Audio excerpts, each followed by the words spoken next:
College থেকে বাসায় এসে গেটে ঢুকেই দেখলাম রীতিমতো একটা বিশাল গাড়ি দাঁড়িয়ে আছে। দেখে তো চোখটা জুড়িয়ে গেল।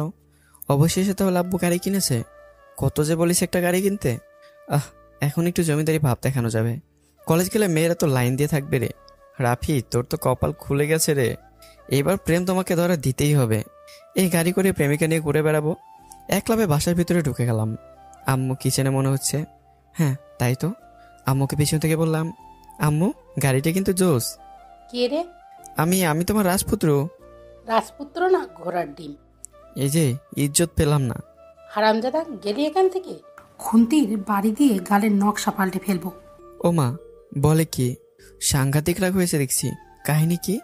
হবে কি, তোর আব্বুকে কতবার বললাম দুটো শাড়ি কিনে দিতে, দিলই না। বলতে বলতে আমি শেষ, তাও দিল না। আম্মু পরশুদিন না শপিংয়ে গেলে? সেই পরশুদিন গেছে।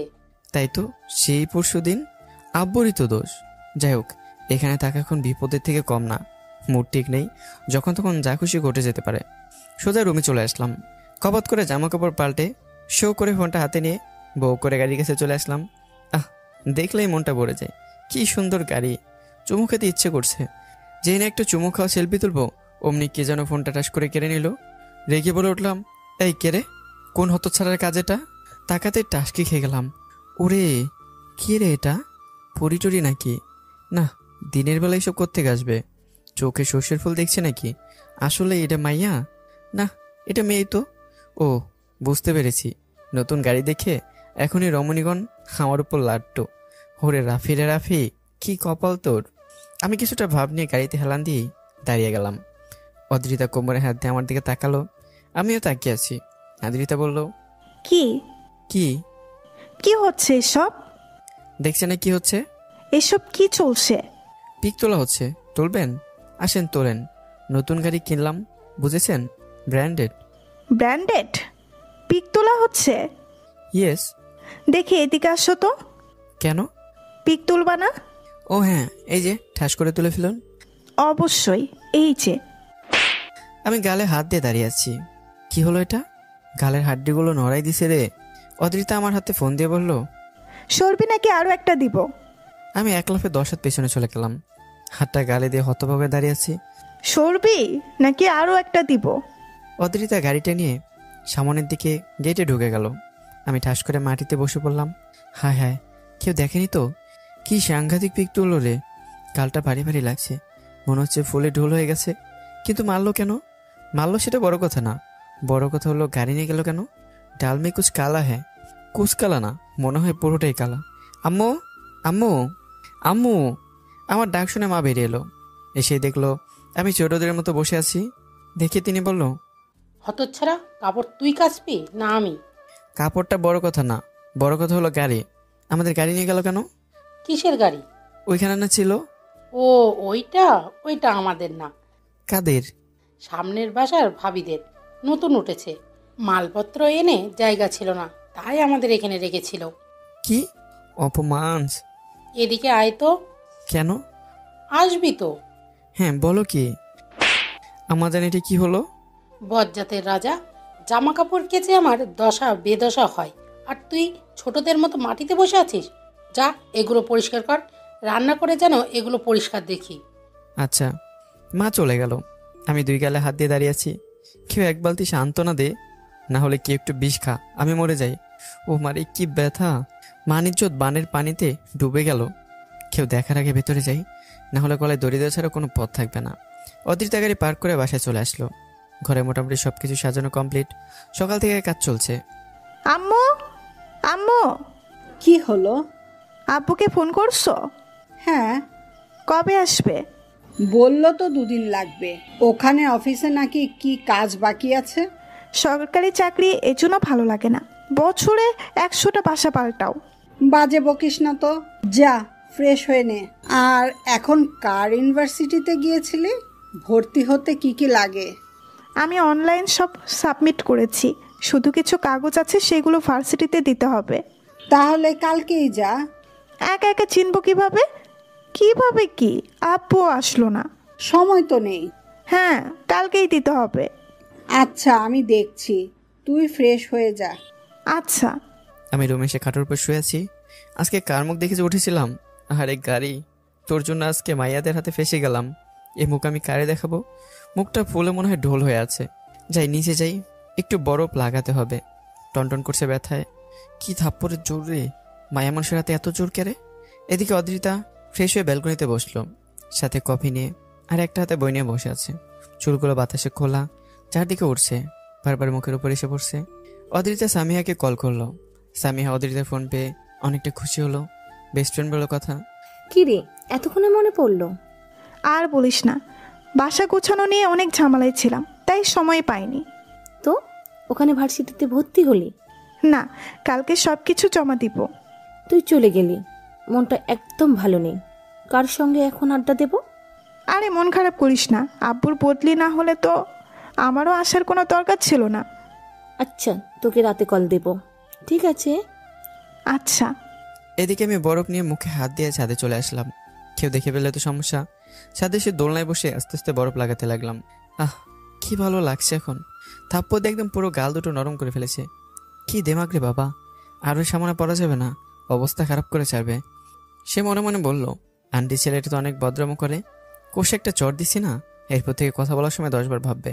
সেলফি তোলা একদম বের করে দিছি, এইসবই সে ভাবছিল। এদিকে আমি গালে হাত দিচ্ছি বারবার। বরফ লাগাতে লাগাতে আমি অদৃষ্টের দিকে তাকালাম। হঠাৎ দেখাতেই আমি চমকে উঠলাম। এরে, এই কাল নাগিনীটা এখানে কি করছে? কিভাবে তাকিয়েছে দেখো তো, মনে হচ্ছে গিলে খেয়ে নেবে। থাপ্পড় মেরে কি স্বাদ মেটেনি নাকি? খোলা চুলে কি সুন্দর লাগছে রে, আমার সামনে পরিপরিয়ে লাগতেছে। আমি বসা থেকে উঠে আস্তে করে এগিয়ে গেলাম। কি মায়ের ওই চোখে! অদৃতা রেগে লাল হয়ে গেল, আর ভাবলো এভাবে তাকিয়েছে কেন, আগে কখনো মেয়ে মানুষ দেখেনি নাকি। অদৃতা কফিটা পাশে রেখে উঠে ছাদের কর্নারে চলে আসলো, হাত নাড়িয়ে বলল, ওই বেটা, ওই কি দেখিস? বেটা? হায় হায়, আমার মধ্যে একটা কচি ছেলেকে বেটা বলছে, কানা নাকি? হোয়াট কচি? হ্যাঁ কচি, ভুল বলছি নাকি? দেখছেন না কিউট কচি ছেলে? মনে হচ্ছে আর একটা সেলফি তুলতে হবে। কোনো দরকার নেই, এমনিতে গালটা ফুলে আছে। আপনার মতো এত নিষ্ঠুর মহিলা আমি আগে দেখিনি। মহিলা? What do you mean? মহিলা মানে মহিলা, কানে কম শোনেন নাকি? তোরে তো আমি... কি মারবেন? আসেন লাভ দেন। এখন আর কাছে নেই, মারতে পারবেন না। দাঁড়া, আজ তোর একদিন কি আমার একদিন, ওয়েট, আমি আসছি। তোকে আজ আমি কুচি কুচি করে কেটে ফুসকা দিয়ে খাবো। আসছে, যান যান। রাফি আমার নাম, আমারে দেখে বাঘেও ভয়ে চালাম দেয়, কত মেয়ে দেখলাম। রাফির বাচ্চা, আজ তুই শেষ। তোকে মেরে আজ আমি জেলে যাব দরকার হয়। অদৃতা হনন করে ছাদ থেকে চলে গেল। আমি চোখ বড় বড় করে ভাবছি, রাফি আজ তুই শেষ। না জানি কোন বিপদ আসছে আজকে। কি জন্য যে পাগলকে জিতে দিলাম। এখানে থাকা যাবে না, এখানে থাকলে নিশ্চয়ই ছাদে থেকে গলা ধরে ফেলে দেবে। রাফি পালা, বেঁচে থাকলে বরফ অনেক লাগানো যাবে, জীবন আগে তারপর অন্য কিছু। আমি এক দৌড়ে নিজের রুমে চলে আসলাম। ভিতরে এসে দরজাটা আটকে দিলাম। এবার কিভাবে আসবে? দিছি দরজা আটকে, ভয় পাই নাকি? এই রাফি কাউকে ভয় পায় না। দরজা আবার ঠিক মতো আটকেছে তো, এই রাফি আবার রিস্ক নেয় না। একে বলে ট্যালেন্ট। অদিতির রেগে নিচে নামছে। অদিতির আম্মু মেয়ে কেমন ভাবে রাগে দেখে বলল, এই দাঁড়া দাঁড়া, কই যাস? খুন করতে। কি? আম্মু সরো তো, ওই বান্দরকে আজকে উচিত শিক্ষা দিব। ওফ, তোমাকে জানতে হবে কেন? সরো। আরে যাচ্ছিস কই? সামনের বাসায়। একথা বলে অদ্রিতা হনহন করে চলে গেল। আদ্রিতার আম্মু মনে মনে বলছে, হয়তো এ বাসায় ছেলেটার সাথে কিছু হয়েছে। ছেলেটার কপালে কি আছে কে জানে। মেয়েটাকে নিয়ে আর পারলাম না। এটা ছেলে নামে মাঝে মাঝে নিজেই ভুলে যাই। একটু পর নালিশ আসতে চলেছে নিশ্চয়ই। এই নালিশ শুনতে শুনতে আর ভালো লাগে না, সেই সবই ভাবছিল। এদিকে অদ্রিতা আমাদের বাসায় চলে আসলো। অদ্রিতাকে দেখে আমার আম্মু বলল, আরে আদ্রিতা যে, আসো ভেতরে আসো। আন্টি একটু সাথে যাবো।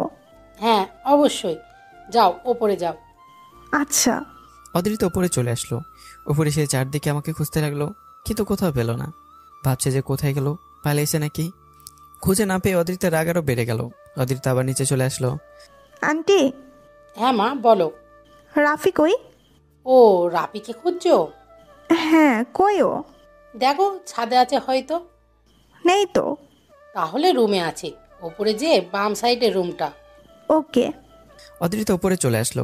রুমের সামনে গিয়ে দেখলো দরজা আটকানো। বেটা হারামি, দরজা লক করছে। আজকে বেঁচে যাবি কই? আমার নামও অদ্রিতা, সহজে বেঁচে যাবি ভাবলে একদম ভুল ভেবেছিস। আমি দরজায় দাঁড়িয়ে কান পেতে আছি। কখন চলে আসে ঠিক নেই, আসলে আওয়াজ টাওয়াজ পাওয়া যাবে আর কি। কিন্তু এতক্ষণে তো আসার কথা, এখন আসলো না কেন? নাকি শুধু শুধু ভয় দেখাচ্ছিল? মনে হয় আসবে না, আমি শুধু শুধু ভয় পেয়ে আছি। তোর আমাকে দেখে মনে হয় ভয় পেয়েছে। দেখতে হবে না, সত্য হলো পুরুষ মানুষ। বাইরে বের হবো নাকি পরে বের হবো? আসলেও ততক্ষণে চলে আসতো, মনে হয় আর আসবে না। যাই, বাইরে যাই, আসলে তখন দেখা যাবে। আমি আস্তে করে দরজার সিটকিনিটা খুলে দরজাটা হালকা খুললাম। দরজা খুলে যে বাইরে আসতে যাব, তখনই সামনে দেখলাম অদ্রিতা দাঁড়িয়ে আছে। ওকে দেখে আমার বুকের ভিতরটা কেন যেন হয়ে গেল। আচমকা দেখে আমি চিৎকার দিয়ে উঠলাম।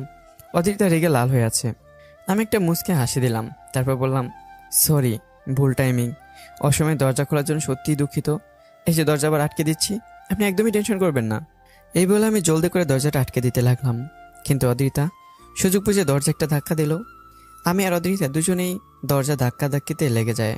আমাকে দরজা আটকে দিলেন কেন? এটা আমার দরজা, আপনি কেন ধাক্কা দিচ্ছেন? আমার ইচ্ছা তাই। আচ্ছা, আমি একে আটকে নিই, তারপর নয় ধাক্কা দিবেন। চান্দু, বলদ বোঝাও, আজকে তোকে কিমা বানাবো। আমি খেতে অতটা টেস্টি না, আপনি বললে একটা মুরগি এনে দেবো। দরজা ছাড় বলছি, না হলে কিমার সাথে কাঁচা লঙ্কা চাটনি বেটে উধম গেলানি দেব। সে আর বলতে, এমনিতে একটা থাপ্পড়ে গেলে নকশা পাল্টে উগান্ডার মানচিত্র হয়ে গেছে। এখন না জানি কি করবেন। রাফি, আমার কিন্তু রাগের চরম সীমানা অতিক্রম হচ্ছে। নিচে ফ্রিজে ঠান্ডা পানি আছে, খেয়ে আসুন। কুত্তা একটা, তোকে তো আমি। এটা বলে অদ্রিতা জোরে একটা ধাক্কা মারলো। আমি নিজেকে সামলাতে পারলাম না, আমি ঠাস করে মেঝেতে পড়ে গেলাম। আমি খেয়াল করলাম গায়ের উপরে কি যেন ভারী জিনিস। চোখটা খুলতেই দেখলাম রাগে একটা মুখ, রীতিমতো মরে যাওয়ার কথা। আমি তো ভয়ে শেষ। এটা তো পেতনির মুখটা, কি সাংঘাতিকভাবে রেখে আছে রে বাবা। অদ্রিতা আমার উপরে পড়ে আছে, ভেবে রাগে ফুলছে। হারামজাদাটার এত বড় সাহস, হাত রাখার জায়গা পেল না। আমি এদিকে মনে মনে একটু খুশি বটে, এই প্রথম কোনো মেয়ের সাথে এমন ঘটনা, কিছুটা রোমান্টিক। কিন্তু এখন কি হবে আমার? হঠাৎ অদ্রিতা রাগীভাবে বলল, হারামজাদা, ওঠ বলছি। আপা, আপনি কিন্তু আমার উপর পড়ে আছেন, আমি কিভাবে উঠবো? উগানটা চন্দিদাস বলিস? তোর হাতটা কোথায়? কেন? আমার হাত তো আমার কাছে। মারলেন কেন? আমার কি দোষ? আপনিই তো আমার উপরে পড়লেন। আমি আপনার নামে মামলা করব। কি মামলা করবি শুনি? ভোলার একটা ঠাস করে মেরে দিল। দেখুন, এবার ভালো হচ্ছে না কিন্তু। এটা আমার গাল, কোনো সরকারি জায়গা না যে ইচ্ছে হলে স্ট্যাম্প বসিয়ে দেবেন। ওরে মা, আমি করুণ দৃষ্টিতে তাকিয়ে আছি। আজকে থাপ্পড় খেতে খেতে শহীদ হয়ে যাবো রে। কেউ আমার একটু ধর। হাত সরাবি নাকি আরো দেব? হাত? কই হাত? আমি নিজের হাতের দিকে তাকাতে চমকে গেলাম। আরে বাবা, এটা কি হলো? আমি ভয়ে ভয়ে অদ্রিতার দিকে তাকিয়ে বললাম, সরি, মিস্টেক হয়ে ফসকে গেছে। আমি দেখলাম এক হাত অদ্রিতার কোমরে, আরেক হাত নাভির উপরে এমনভাবে আছে যেন নিজেরই সম্পত্তি। আমি এবার ঘামতে শুরু করেছি। আগে কখনো কোনো মেয়ের সাথে এমনভাবে অ্যাটাচ হয়নি, এভাবে স্পর্শ করিও নি। আমি অদ্রিতার দিকে ভয়ে ভয়ে তাকালাম, কিন্তু খেয়াল করলাম অদ্রিতার চেহারা অসম্ভব লাল। বুঝতে পারছি না এটা রাগে নাকি লজ্জায়। আমি খেয়াল করলাম অদ্রিতার ঘন ঘন নিঃশ্বাস মুখের উপর পড়ছে। বুকের ওঠানামা, ঘাড়ে ঘামে নেশাক্ত গন্ধ, তালপাতার মতো সরানো চোখ আর বিষাক্ত সাপের মতো ফোলা ঠোঁট। কি এক মায়া এখানে! আমি যেন হারিয়ে যেতে চলেছি। নিজের অজান্তেই আমার হাতটা অদ্রিতার পেটে হালকা চাপ লেগে গেল। অদ্রিতা কেঁপে উঠল, ঠোঁট চেপে ধরে বুড়ো কুচকে আমার দিকে তাকালো। আমি যেন এমন অনুভূতিপূর্ণ চেহারা দেখে পাগল হয়ে গেছি। কিছুই খেয়াল নেই, যেন জ্ঞান হারিয়ে ফেলেছি। আমি অদ্রিতার মুখের দিকে তাকিয়ে আছি। অদ্রিতার মুখ থেকে বিন্দু বিন্দু ঘাম ঝরে পড়ছে আমার গায়ে। চুলগুলো হালকা লেগে আছে মুখে, একদম ঠোঁটগুলো মুখোমুখি, যেন একটু হলেই মাদকতায় মিশে যাবে। আমি নিজের মুখটা হালকা উপরে উঠালাম, অদ্রিতার নাক স্পর্শ করলাম। অদ্রিতার দ্রুত হাত দিয়ে আমাকে বাগালে কষে একটা থাপ্পড় মেরে দিল। আমি যেন আচমকা ঘর থেকে বের হলাম। অদ্রিতার শরীর থেকে হাত সরিয়ে নিজেকে গুটিয়ে নিলাম। অদ্রিতা ছাড়া পেয়ে দ্রুত উঠে গেল। আমি এখন ওভাবেই আছি, বুঝতে পারছি না কি করব, না জানি এখন কি করে। এর থেকে বলো শুয়ে থাকি এভাবেই, উঠলেই উদুম কেলাবে। অদ্রিতা উঠে দাঁড়িয়ে গেল, নিজেকে সামলে নিয়ে আমার দিকে তাকালো। আমি কিছু বলতে গিয়ে বললাম না, দ্রুত আমার রুম থেকে বেরিয়ে গেল। নিচে অদ্রিতাকে চলে যেতে দেখে আমার আম্মু বলল, আদ্রিতা, চলে যাচ্ছ? জি। কিছু খেয়ে গেলে না? আরেকদিন খাবো আন্টি, আজ আসছি। বলে দ্রুত চলে গেল। আমি আস্তে করে উঠে আয়নার সামনে গেলাম। ঠোঁট দিয়ে রক্ত বেরোচ্ছে। কি থাপ্পড়টাই না মেরেছে বাবা! গাল দুটো আমার ফুলে কলা গাছ হয়ে গেছে। আজকের দিনটা আমার সত্যিই খারাপ গেল। আমি নিজের হাত দুটোর দিকে তাকালাম। কিছুক্ষণ আগের অনুভূতিগুলো ভাবতেই শরীরের লোমগুলো দাঁড়িয়ে গেল। একটা মেয়ে এত নরম কিভাবে হয়? হায় আমি যেন এক সমুদ্রে ডুবে যাচ্ছিলাম। কি নেশাময় গন্ধ ছিল তার শরীরে। এই নেশার কাছে পৃথিবীর সব নেশা যেন তুচ্ছ। কিসে চাহনি, কিসে অনুভূতি। কম্পিত ঠোঁট যেন হাজারবার আমাকে ছুতে বলছিল। বুঝতে পারছি না কি ঘটে গেল, কি হয়ে গেল। আপুর সামনে এখন আমি যাব কি করে? কি হয়ে গেল এসব? একদিকে যেমন প্রথমে অনুভূতির শোকের ছোঁয়া ছিল, আরেকদিকে লজ্জায় ফেলে দিল। যা হবার হয়ে গেছে, পরে দেখা যাবে। আগে আমার গালের ব্যবস্থা স্বাভাবিক করতে হবে। এখন বরফ লাগিয়ে কাজ হবে না, আর এখন বাসা থেকে বের হওয়া যাবে না। আম্মু নিচে আছে, আব্বুর আসার সময় হয়ে গেছে। কাল সকাল সকাল একবার ডাক্তার দেখাতে হবে, না হলে আমার গালের অবস্থা বেদোষ হয়ে যাবে। কি নরম গাল দুটো এভাবে মেরে ফাটিয়ে দিল। কানেও ঝিনঝিন করছে, কানের পর্দা চেক করাতে হবে। এই মেয়ে মানুষ বলে একদম মনে হয় না। অদ্রিতা এদিকে নিজের রুমে সায়নার সামনে দাঁড়িয়ে গেল। আয়না নিজেকে দেখেই চলেছে অদ্রিতা। কি ঘটে গেল মাত্র? আজ পর্যন্ত যেখানে কোনো ছেলে আমার কাছে আসার সাহস পায়নি, আজ সেখানে এভাবে এত কিছু ঘটে গেল। সাহস কত বড় ওর! আমার ইয়েতে হাত রেখেছে। অদ্রিতা আস্তে করে নিজের কোমর আর নাভি থেকে তাকালো। তাকাতেই তার শরীরের ভিতরে কেঁপে উঠল, যেন একটু আগের ঘটনা এখন বারবার হচ্ছে। হতচ্ছাড়া, আমাকে তো কেস করেই দিত আর একটু হলে। ওকে তো আমি সত্যিই কখন মেরে ফেলবো ঠিক নেই। ছোট্ট পিচ্ছি একটা পিচ্ছি ছেলের সাথে এসব ঘটে গেল, মানতেই কেমন লাগছে। পুরো শরীরে যেন কোনো শক্তি নেই, কেমন যেন শরীরে ভাইব্রেট করছে, কাঁপছে। অদ্রিতা বিছানায় নিজেকে মেলে দিল, চোখ বুজে বড় একটা নিঃশ্বাস নিল। এদিকে দেখতে দেখতে সন্ধ্যা লেগে গেছে। অদ্রিতা ঘুমিয়ে আছে, তখন থেকে আর ওঠেইনি। অদ্রিতার আম্মু এদিকে আমাদের বাসায় আমার আম্মুর সাথে গল্প করতে ব্যস্ত। এক পর্যায়ে অদ্রিতার আম্মু বলল, আপা, আপনাকে একটা কথা বলার ছিল। আরে বলুন না, এতে শোনার কি আছে? না মানে আমরা নতুন শিফট হয়েছি তো, তাই একটু সমস্যা। আদ্রিতার আব্বু আসলে অবশ্য হতো না, ওনার আসতে 2 দিন লেট হবে। আপনি বলুন না। আসলে কালকে আদ্রিতা ভার্সিটিতে যাবে, কাগজপাতিগুলো জমা দিতে হবে। রাফি যদি একটু সাথে যেত। এটা জিজ্ঞাসা করার কি আছে? রাফিকে আমি বলে দেব, ও নিশ্চয়ই যাবে, আপনি নিশ্চিন্তে থাকুন। ধন্যবাদ আপা। এতে ধন্যবাদের কি আছে? আমরা একে অপরের সাহায্য করব, এটা তো সমাজের নিয়ম। তাছাড়া এখন থেকে আপনারা আমাদের প্রতিবেশী। অবশ্য ঠিক বলেছেন। আমি একটু আগে বাইক নিয়ে বাইরে এসেছি, বাসা থেকে লুকিয়ে এসেছি।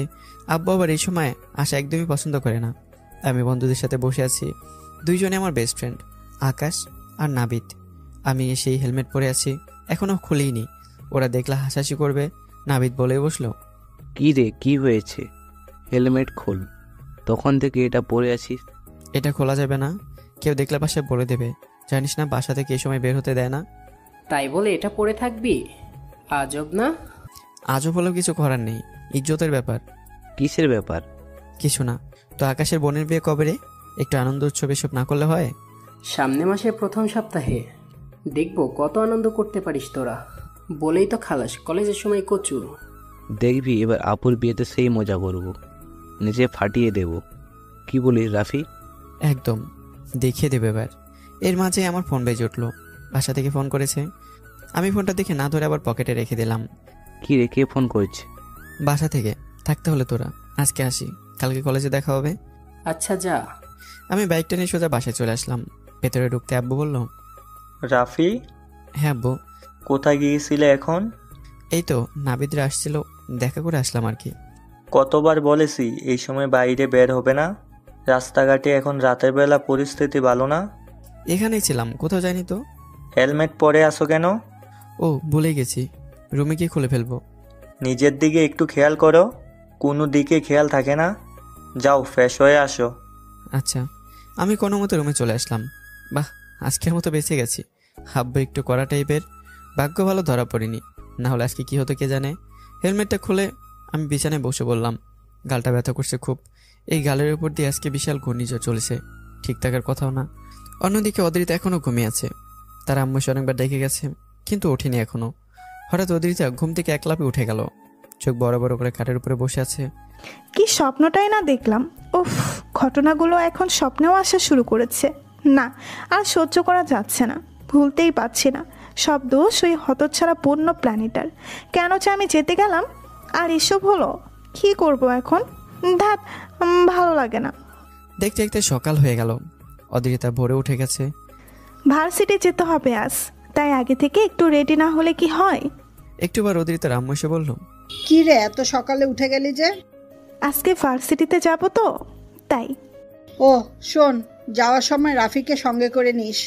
আমার নাম শুনে অদিরিতা রাফি উঠল, রেগে বলল, ওই হতচ্ছাড়া বান্দরকে কেন নেব? মানে? মানে আমি একাই যেতে পারবো। বলছে যে ওকে কেন নেব, দরকার নেই। দেখ, নতুন জায়গা, প্রথম দিন, কাজ বাড়াস না। যাওয়ার সময় ওকে নিয়ে যাস, অনেকটা হেল্প হবে তোর। আম্মু দরকার নেই, আমি পারবো। আর কথা বলিস না, আমি নিচে গেলাম। করলে আয়। আম্মু নিচে চলে গেল। অদিরিতা খাটের ওপর ফাইল ছুঁড়ে ফেলে বসে পড়ল। রাগ হচ্ছে তার অনেক। এই বেয়াদব পোকাকে সাথে নিতে হবে এখন? ধুর, ভালো লাগে না। আম্মুও না, কি যে করে কোনো খেয়াল রাখে না, যত সব ঝামেলা। দাঁড়া, বেটাকে দেখাচ্ছি। আমার সাথে যাবে তাই না? দেখাচ্ছি চান্দুকে, যাওয়ার সাথ মিটিয়ে দেব। অদিরিতা সব কিছু রেখে সোজা আমাদের বাসায় চলে আসলো। সোফায় আমার আব্বু আর আম্মু বসে কফি খাচ্ছিল। অদিরিতাকে দেখে বলল, আরে আদ্রিতামা, কেমন আছো? ভালো আন্টি, আপনারা? ভালো। আজকে ভার্সিটিতে যাবে? জি। রাফি কই আন্টি? ঘুমাচ্ছে নবাব, চলো ডেকে দিচ্ছি। না না আন্টি, আপনারা বসুন, আমি ডেকে নেব। ওকে, ঠিক আছে। অদিরিতা ওপরে চলে আসলো। আব্বু বলল, এইটা নতুন বাসার লুকের মেয়ে বুঝি? হ্যাঁ, ভারী মিষ্টি মেয়ে। হ্যাঁ, ঠিক বলছো, দেখি বোঝা যায়। এমন একটা মেয়ে বাসায় বউ হয়ে আসলে মন্দ হয় না, কি বলো? হ্যাঁ, সে দেরি আছে। তোমার ছেলে এখনো কলেজে। তাতে কি, তাড়াতাড়ি বিয়ে দিয়ে দিলেই হয়। তুমিও না? দুজনেই হেসে দিল। আমি আরামসে ঘুমিয়ে আছি। এদিকে অদিরিতা আমার পাশে হাতে পানি নিয়ে দাঁড়িয়ে আছে। অদিরিতা মনে মনে হেসে বলল, চান্দু, আরামের ঘুম এবার হারাম হবে তোমার। তোর ঘুমের 14টা না বাজালে পেটের ভাত হজম হচ্ছে না। অদিরিতা সব পানি আমার গায়ে ঢেলে দিল। আমি এক লাফে বিছানাতে ঘুরে দাঁড়িয়ে গেলাম। এই কে রে? সাত সকালে এভাবে পানি মারলো কে? সাহস হলো কি? বা সামনে তাকিয়ে তো আমি থমকে গেলাম। আরে আপু, আপনি আপনি এখানে আমার রুমে? রেডি হও তাড়াতাড়ি। কেন? সেটা তো জানতে হবে না। কিন্তু এভাবে পানি না ঢাললেও পারতেন। কি বললি? কই কিছু বলছি নাকি? বললাম ঠিক করেছেন, আরও পানি ঢালা উচিত ছিল। 5 মিনিটের মধ্যে আমার বাসার নিচে যেন দেখতে পাই। ওকে আপু। অদিরিতা চলে গেল। আমি গাধার মতো দাঁড়িয়ে আছি। এটা কোনো কথা হলো? শরীরটা একদম চুপচুপ হয়ে গেছে। সাথে বিছানার তো 12টা বেজে গেছে। লোকে দেখলে কি মনে করবে? এত বড় ছেলে এখনো ইয়ে করে। ইস, কি অপমান। আম্মুকে শুকাইতে দিতে বলে যাব। যাই, ফ্রেশ হয়ে আসি, না হলে দেরি হবে আবার। দেরি হলে কি করে বসে ঠিক নেই। কোন পাগলের পাল্লা যে পড়লাম। অদিরিতা বাসায় এসে সব কিছু গুছিয়ে নিল। নাস্তা করে বাইরে গাড়ির কাছে দাঁড়িয়ে আছে। এইদিকে রাফির কোনো খোঁজ নেই। হারামজাদাটাকে বললাম তাড়াতাড়ি আসতে, এখনো খোঁজ নেই। আম্মু আছে, ওকে কেন বলতে গেল? একাই চলে যেতে পারতাম। এই পুস্কু ছেলেকে এখন সাথে নিতে হবে। ধুর। আমি একদরে বাসা থেকে বেরিয়ে আসলাম। দেখলাম অদিরিতা দাঁড়িয়ে আছে, কেমন রাগে লোকে তাকিয়ে আছে। মনে হচ্ছে আমি ওনার বাবার সম্পত্তি। আমি এসে গাড়িতে বসে পড়লাম। অদিরিতা অবাক হয়ে বলল, কি রে, আগেই গাড়িতে বসে পড়লি কেন? কেন, গাড়ি করে যাবেন না, হেঁটে যাবেন? গাড়ি চালাবে কে? আমি পারি না। মিথ্যা বললে একটা দেবো না কানের গোড়ায়। বিটিভির মতো চোখে ঝিরঝির দেখবি। সত্যি বলছি, আমি পারি না। যদি বাইকে যান তাহলে আমি চালাতে পারি। মানে আমি বাইক চালাতে পারি শুধু। হ্যাঁ, বাইকে যাই, আর একটু পর পর ব্রেক মারো। পায়ে দেখেছিস কি এটা? দুগালে এভাবে কষে মারবো যে দিনের বেলায় তারা দেখতে শুরু করবি। আমি যাই বলি, শুধু আপনি অ্যাকশনে চলে যান। একটু রোমান্টিক হতে পারেন না? কি? এরে, মিস্টেক হয়ে গেছে, জাস্ট মিস্টেক। আমাদের দেরি হচ্ছে আপু, এখন যাই। এরপর থেকে এমন কথা মুখে আনবি তো তোর মুখ খুলে কুত্তার মুখে লাগিয়ে দেব। আস্তাগফিরুল্লাহ, এ কি থ্রেড? চুপ করে বসে থাকবি, একটা কথা বলবি তো ভীষণ কেলানি খাবি। অদিরিতা গাড়িতে উঠে নিজেই চালাতে লাগলো। আমি পেছনে বসে আছি চুপ করে। আমি একদম শেষ। এ কি আসলেই মেয়ে? মনে হয় ভুল করে মেয়ে হয়ে গেছে।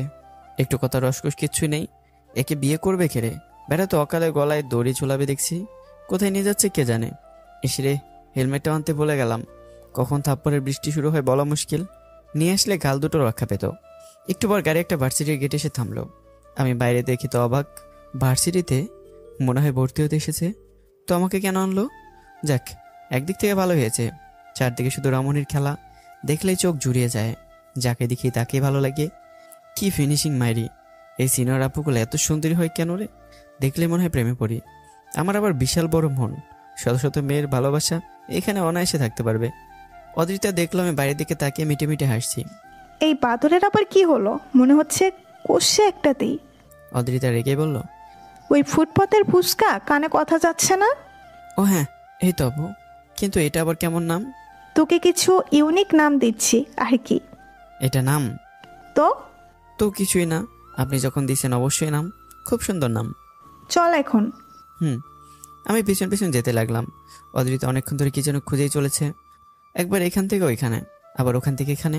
আমি শুধু পুতুলের মতো হেঁটেই চলেছি। এবার সাহস করে জিজ্ঞাসা করলাম, আপু কি খুঁজছেন? চুপ। আমি হেল্প করতে পারি? তোকে করতে বলেছি? এভাবে তো পাচ্ছেন, আমাকে বলুন। মাথা নষ্ট করবি না একদম। এমনিতে ম্যাথ ডিপার্টমেন্টেরটা খুঁজে পাচ্ছি না।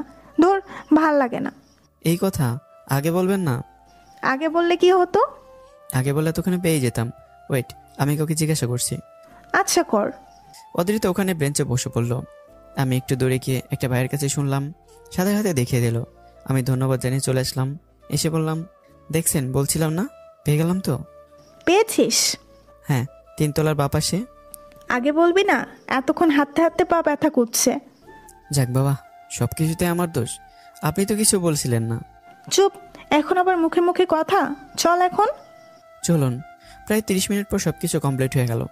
অদ্রিতা একটা স্বস্তি নিঃশ্বাস নিল। আমি মনে মনে ভাবছি, যাক বেঁচে গেছি, এখন বাসে যেতে পারলেই হয়। কখন মায়ের শুরু হয় কে জানে, আল্লাহ বাঁচায়ও। তখন অদ্রিতা বলল, কি রে, ক্ষুধা লাগছে তোর? ওরে বাবা, কি শুনছি আমি? কার মুখে কি কথা? ভুল শুনছি নাকি? এত ভালো কবে থেকে হলো? অদ্রিতা আবার বলল, কি রে, কথা কানে যাচ্ছে না? ও হ্যাঁ হ্যাঁ, একটু লেগেছে আর কি। চল ক্যান্টিনের কিছু খেয়ে নেই। না না থাক, বাসায় কি খেয়ে নেবো, সমস্যা নেই। লজ্জা লাগছে? মেয়েদের সাথে এসব করতে লজ্জা লাগে না তো? এসব আবার কি? কানের নিচে দুম করে একটা দেবো না, সব মনে পড়ে যাবে। আমার সাথে কি করছিস ভুলে গেছিস? ও ওটা তো মিস্টেক, ভেরি ভেরি মিস্টেক। আসলে মানে। চুপ হারামজাদা। আর যদি আমার আশেপাশে আসার চেষ্টা করিস তাহলে সেদিনে তোর মৃত্যু আমার হাতে নিশ্চিত। শেয়ার বলতে আমি কেন, আমার আগামী প্রজন্ম কখন আসবে না? মনে থাকে যেন। চল এখন। অদ্রিতার আমি ক্যান্টিনে চলে আসলাম। ক্যান্টিনে আসতে না আসতেই বোঝো ঠেলা, কোত্থেকে কিছু বড় হয়ে এসে হাজির। এদেরই এক কাজ, ভার্সিটিতে কোনো সুন্দরী মেয়ে দেখলে পেছন লাগা।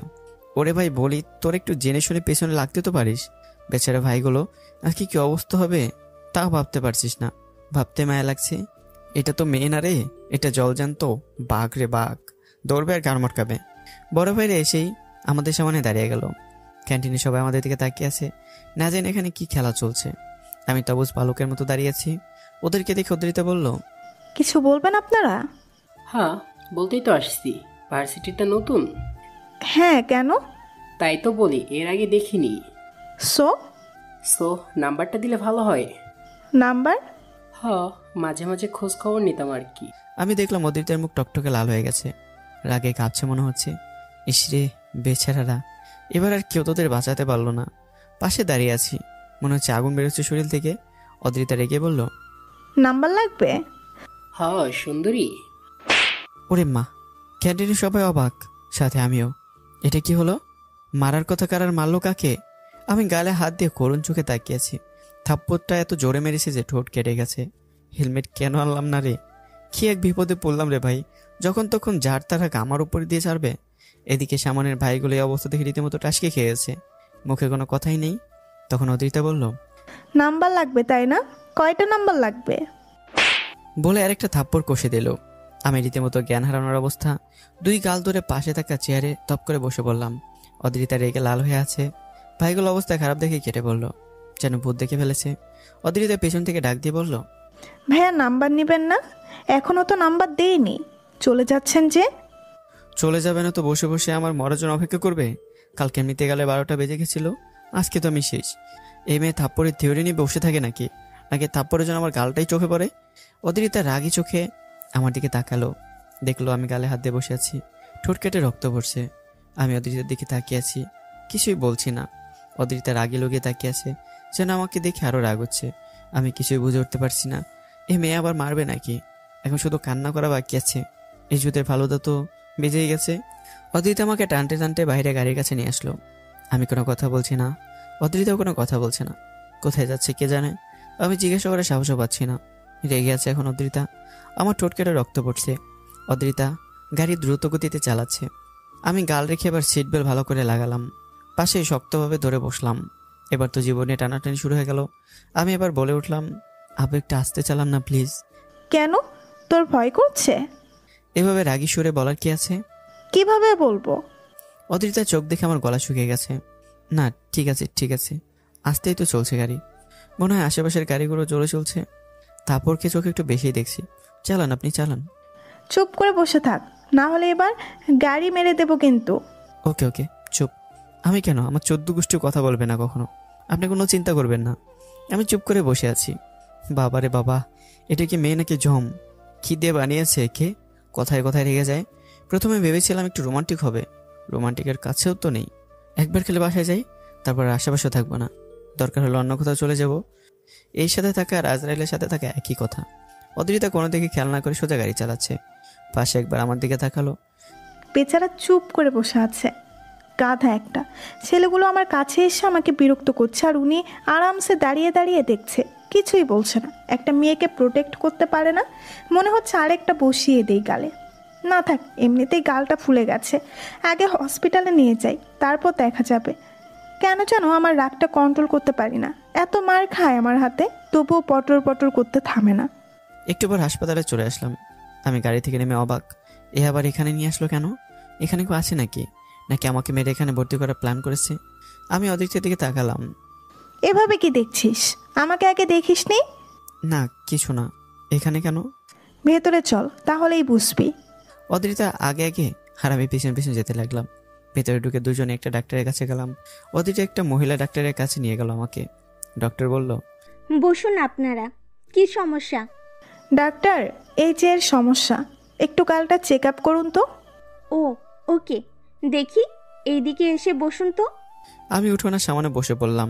গাল দেখে বলল, এটা তো মনে হচ্ছে থাপ্পড়ের দাগ, আঙ্গুলের ছাপ বসে গেছে, ফুলে গেছে অনেকটা। এভাবে কে মারলো আপনাকে? আমি কিছু না বলে শুধু অদ্রিতার দিকে তাকালাম। ডাক্তার একটু মুচকি হাসি দিল আর বলল, বউ মেরেছে বুঝি?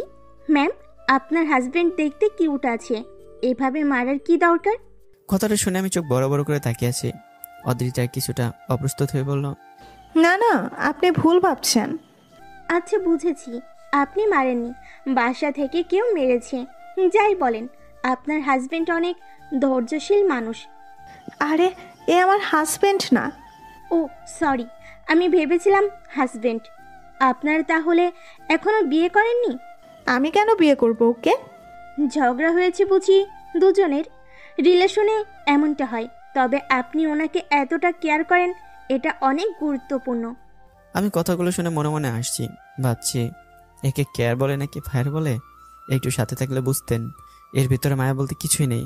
আর এর সাথে আমার বিয়ে হলে আমি মরার আগে মরে যাব, না হলে বাসরাতে আমাকে নিজেই মেরে ফেলবে।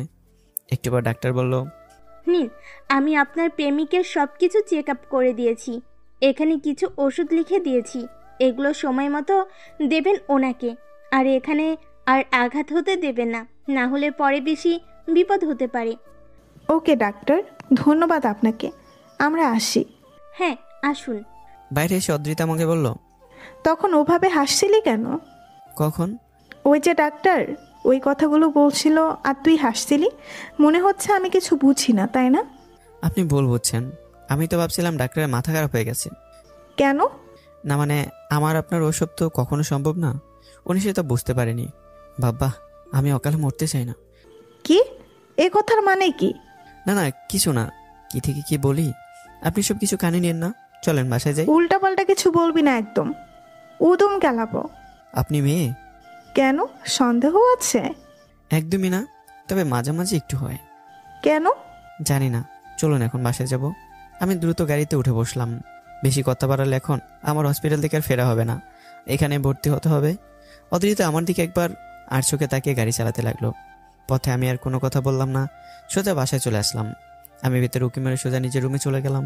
কেউ দেখে ফেলে কেলেঙ্কারি হয়ে যাবে। এক সপ্তাহ রুম থেকে বের হব না। শরীরটা কেমন যেন ম্যাচম্যাচ করছে, ব্যথা করছে সমস্ত শরীর। আমি খাটে গিয়ে শুয়ে পড়লাম। অদ্রিতা বাসায় ঢুকতেই তার মা বলল, কি রে, সব কমপ্লিট হয়েছে? হ্যাঁ আম্মু। রাফি কই?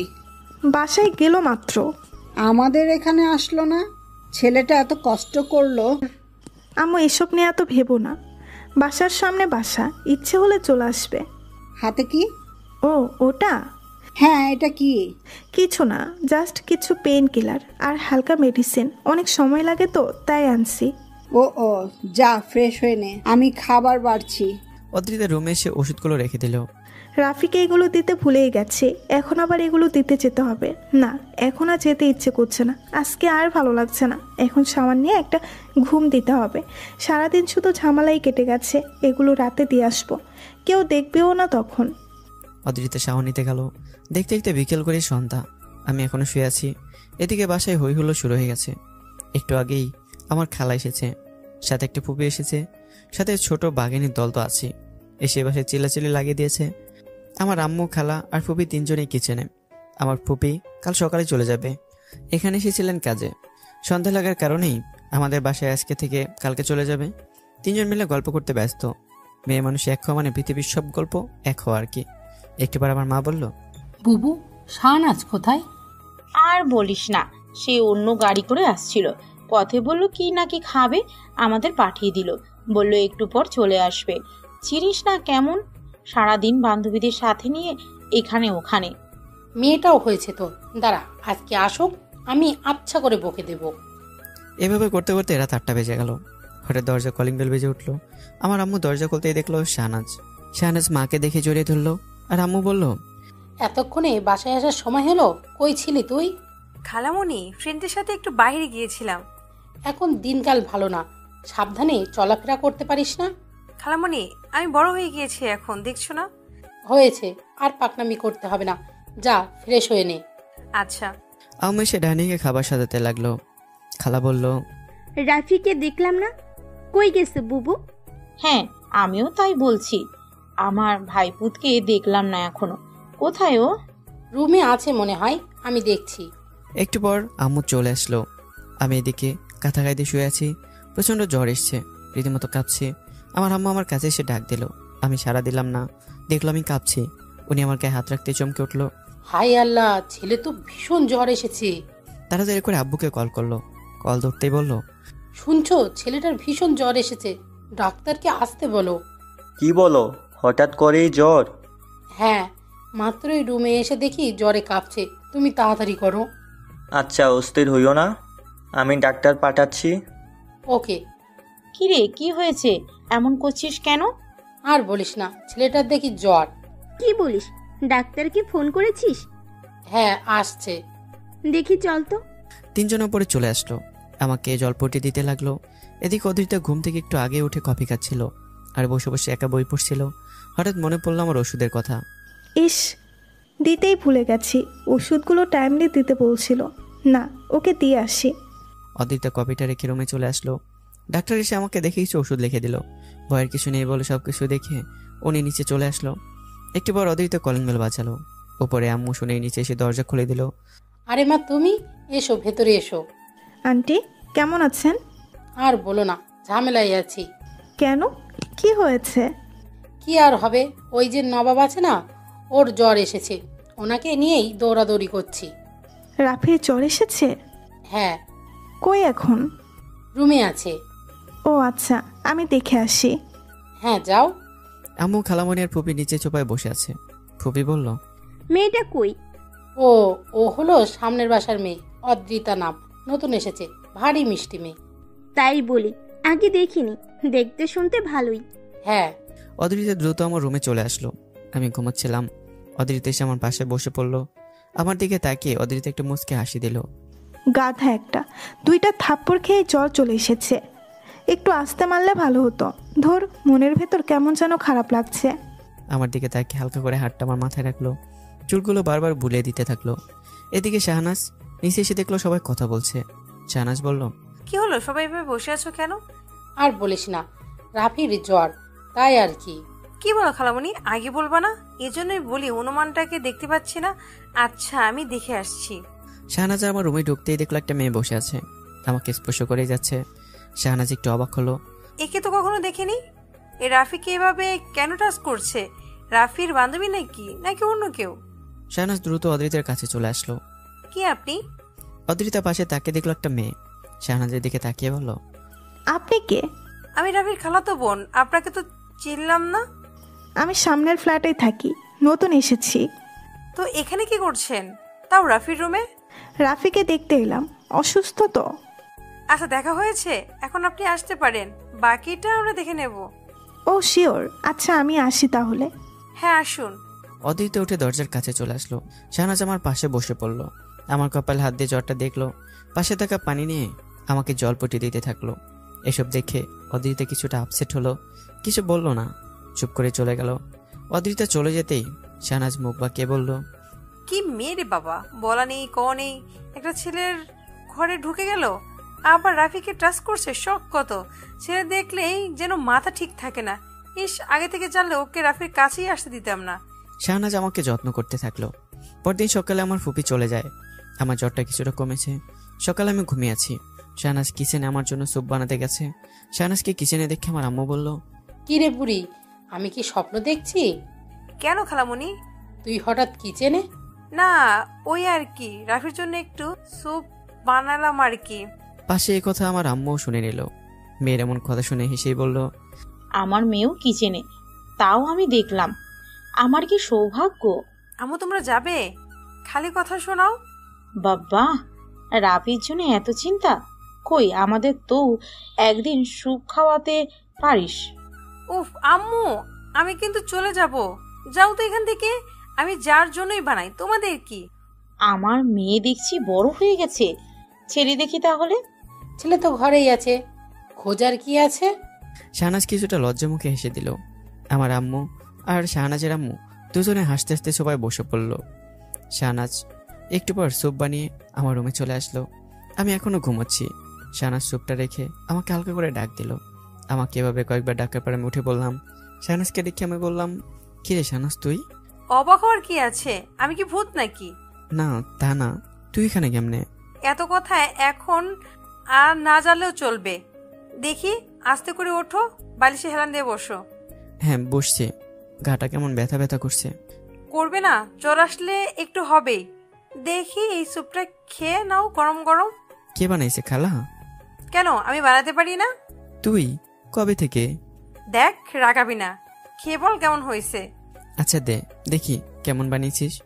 আমি খাওয়াই দিই? না আমি পারবো, এদিকে দে। ওকে। এদিকে অদ্রিতার সকাল সকাল ঘুম ভেঙে যায়। এমনিতেই খুব সকাল ওঠার অভ্যাস। আজ রাতে কেন যেন ঘুমটা ভালো হয়নি। পিচ্ছিটার কথা মাথা থেকে যাচ্ছেই না। জ্বর কমছে কিনা তাও জানি না। এত কিছুর মাঝে কেন জানি রাফির বোনকে সহ্য হচ্ছে না। এত কাছাকাছি কেন যেতে হবে? ধুর, কী সব ভাবছি, কি হচ্ছে এগুলো? না চাইতেও বারবার এসব কথা মনে উঠে আসছে। আজব বিষয়। আচ্ছা একবার দেখে আসবো কি অবস্থা, একবার দেখে আসা উচিত।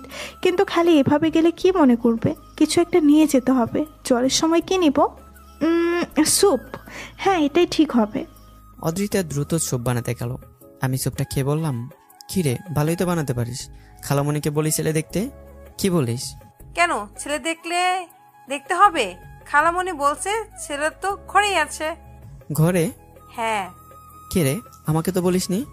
তোকে বলবো কেন, গাধা একটা। আমাকে গাধা বললি? তো কিছুই বুঝিস না? এত বুঝে লাভ নেই। আসছিস কবে সেটাই তো বললি না। কালকে। তোকে দেখতেই পেলাম না, তারপর শুনি তোর জ্বর। ও আচ্ছা, খালু আসেনি? আব্বু ব্যস্ত মানুষ, জানিসই তো। হ্যাঁ। দরজায় কলিং বেল বাজার শব্দ শুনে আমার আম্মু উঠলো। দরজা খুলতে দেখলো অদ্রিতা, হাতে কিছু একটা আছে। আমার আম্মু বলল, আসো মা, ভেতরে আসো। কেমন আছেন আন্টি? ভালো। এ সময় যে? আসলে আন্টি আম্মু রাফির জন্য এসব দিল, আমাকে দিতে বললো। গরম গরম খেলে নাকি ভালো হবে। তোমার আম্মু আসেনি? পরে আসবে বললো। আব্বু আসবে তো, তাই কাজে পিছি। সত্যি তোমার আম্মু অনেক ভালো, সবার কত খেয়াল রাখে। আন্টি এগুলো আমি রাফির রুমে নিয়ে যাই? আচ্ছা মা, যাও। অদ্রিতা সিঁড়িতে উঠছে আর কথাগুলো মনে মনে বলছে। কতগুলো মিথ্যা বলা লাগলো। ইস, গাধাটার জন্য ভেসে যাচ্ছিলাম এক্ষুনি। পরে আম্মু জানতে পারলে কি হবে? যা, পরে আম্মুকে বুঝিয়ে বলা যাবে। দেখি আর কি অবস্থা। অদ্রিতা দ্রুত আমার রুমে চলে আসলো। দরজা আগে থেকে খোলা ছিল, তাই দরজা থেকে দেখলো আমি শাহনাজ বসে হাসাহাসি করছি। কিছুটা মন খারাপ হয়ে গেল অদ্রিতার। এই মেয়েকে সবসময় রাফির সাথে থাকতে হবে নাকি? অদ্রিতা একটু কাশি দিল। আমি শাহনাজ ঘুরে থাকলাম। শাহনাজ দেখলো কালকের মেয়েটা, দেখে অবাক হয়ে গেল। ওই মেয়ে এখানে কি করছে? আবার কি দরকার, মতলব কি? আমি তো অবাক। অদ্রিতাকে দেখে কেমন জানি লাফিয়ে ওঠার মতো অবস্থা হলো। এ আবার এখানে কি করছে?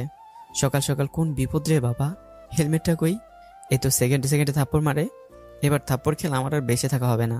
অদ্রিতা বলল, আসতে পারি? কথাটা শুনে আমি একটু অবাক হলাম। পারমিশন নিচ্ছে? স্বপ্ন দেখছি না তো? আমি এক পলক তাকিয়ে আছি। অদ্রিতা আবার বলল, আসতে পারি? হ্যাঁ আসুন না, জিজ্ঞাসা করার কি আছে? জিজ্ঞাসা করবে না? পারমিশন নেওয়ার উচিত। শানা চুপ। এখন চুপ না করলে আর চুপ করার সুযোগ পাবি না। আমি কি ভুল বলছি নাকি? ভুল সঠিক দিয়ে কিছু হবে না, চুপ করে থাক, না হলে গালের অবস্থা দেখার মতো থাকবে না। চেপে যা বোন। অদ্রিতা ভিতরে চলে এলো, এসে শাহনাজকে বলল, আপু আমি একটু পাশে বসতে পারি? আপনি একটু সরে বসলে ভালো হতো। কেন? রাফি, আমি কি পাশে বসবো একটু? ও মা, এ আবার বলতে? বসুন না। আপনার আবার জিজ্ঞাসা করতে হবে নাকি? আপনার যা ইচ্ছা করুন না। শাহনাজ বিরক্ত হয়ে উঠে গেল। রাফি কেন এই মেয়েকে এত ভয় পাচ্ছে? নিশ্চয় রাফির ভয় দেখিয়েছে। ও রাফি এত কাছে যেতে হবে কেন? ধুর, ভাল লাগে না। হুটহাট করে যখন তখন চলে আসে, মনে হয় নিজেকে বিয়ে করা বর।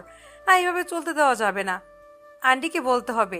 আমি অবাক হয়ে বললাম, আপনি এখানে কেন? না মানে আপনি এত সকাল সকাল এখানে এসেছেন, দরকার আছে নিশ্চয়ই। হ্যাঁ তা আছে। বলুন না, কি কোথাও যেতে হবে? এখন আপাতত না, ঠিক হলে কোথাও ঘুরতে যাব। শাহনাজ এদিকে রাগে ফুলছে। অদ্রিতা মুচকে এসে বলল, এখন কি অবস্থা? এই তো ভালো। আচ্ছা তোমার জন্য স্যুপ এনেছি, গরম গরম খেয়ে নাও। রাফি এখন খাবে না, আমি স্যুপ আগেই খাওয়িয়ে দিয়েছি। কি রাফি, তাই নাকি? হ্যাঁ একটু আগেই খেলাম। সমস্যা নেই, আবার খাবে।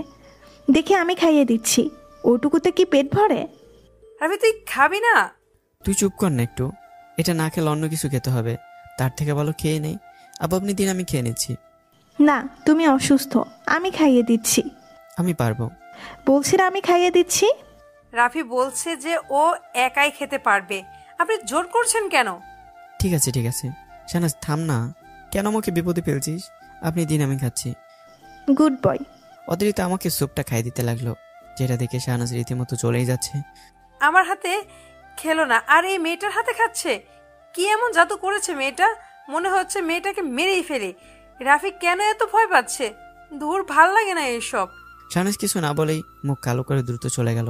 শাহনাজ চলে যেতেই অদ্রিতা বলল, খালা তো বোন না? হ্যাঁ কেন? শুধুই বোন। হ্যাঁ কেন? ভালো, বোন যেন বোন পর্যন্তই থাকে, এর বেশি যেন না হয়। ভয় দেখাচ্ছেন? না বলছি। বোন আমার, সে বোন হোক বা অন্য কিছু হোক, আপনার কি? কথাটা শুনে অদ্রিতা আমার শার্টের কলারটা চেপে ধরে টান দিয়ে নিজের কাছে এনে বলল, কি বলেছি কানে গেছে না? গেছে গেছে, কানে মানে একদম মাথায় চলে গেছে।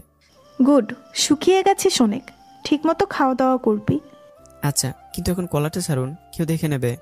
অদ্রিতা চোপটা রেখে এক হাত আমার কপালে রাখলো, আমাকে চেক করে বলল, জ্বর অনেকটা কমে গেছে, কালকে এই ওষুধগুলো রেখে গেছি, ঠিক মতো খাবি ওকে? আচ্ছা। এভাবে তাকিয়ে আছিস কেন? না মানে কি? আপনার মুখটা অনেক কাছে কাছে লাগছে, মনে হচ্ছে আরেকটু হলেই।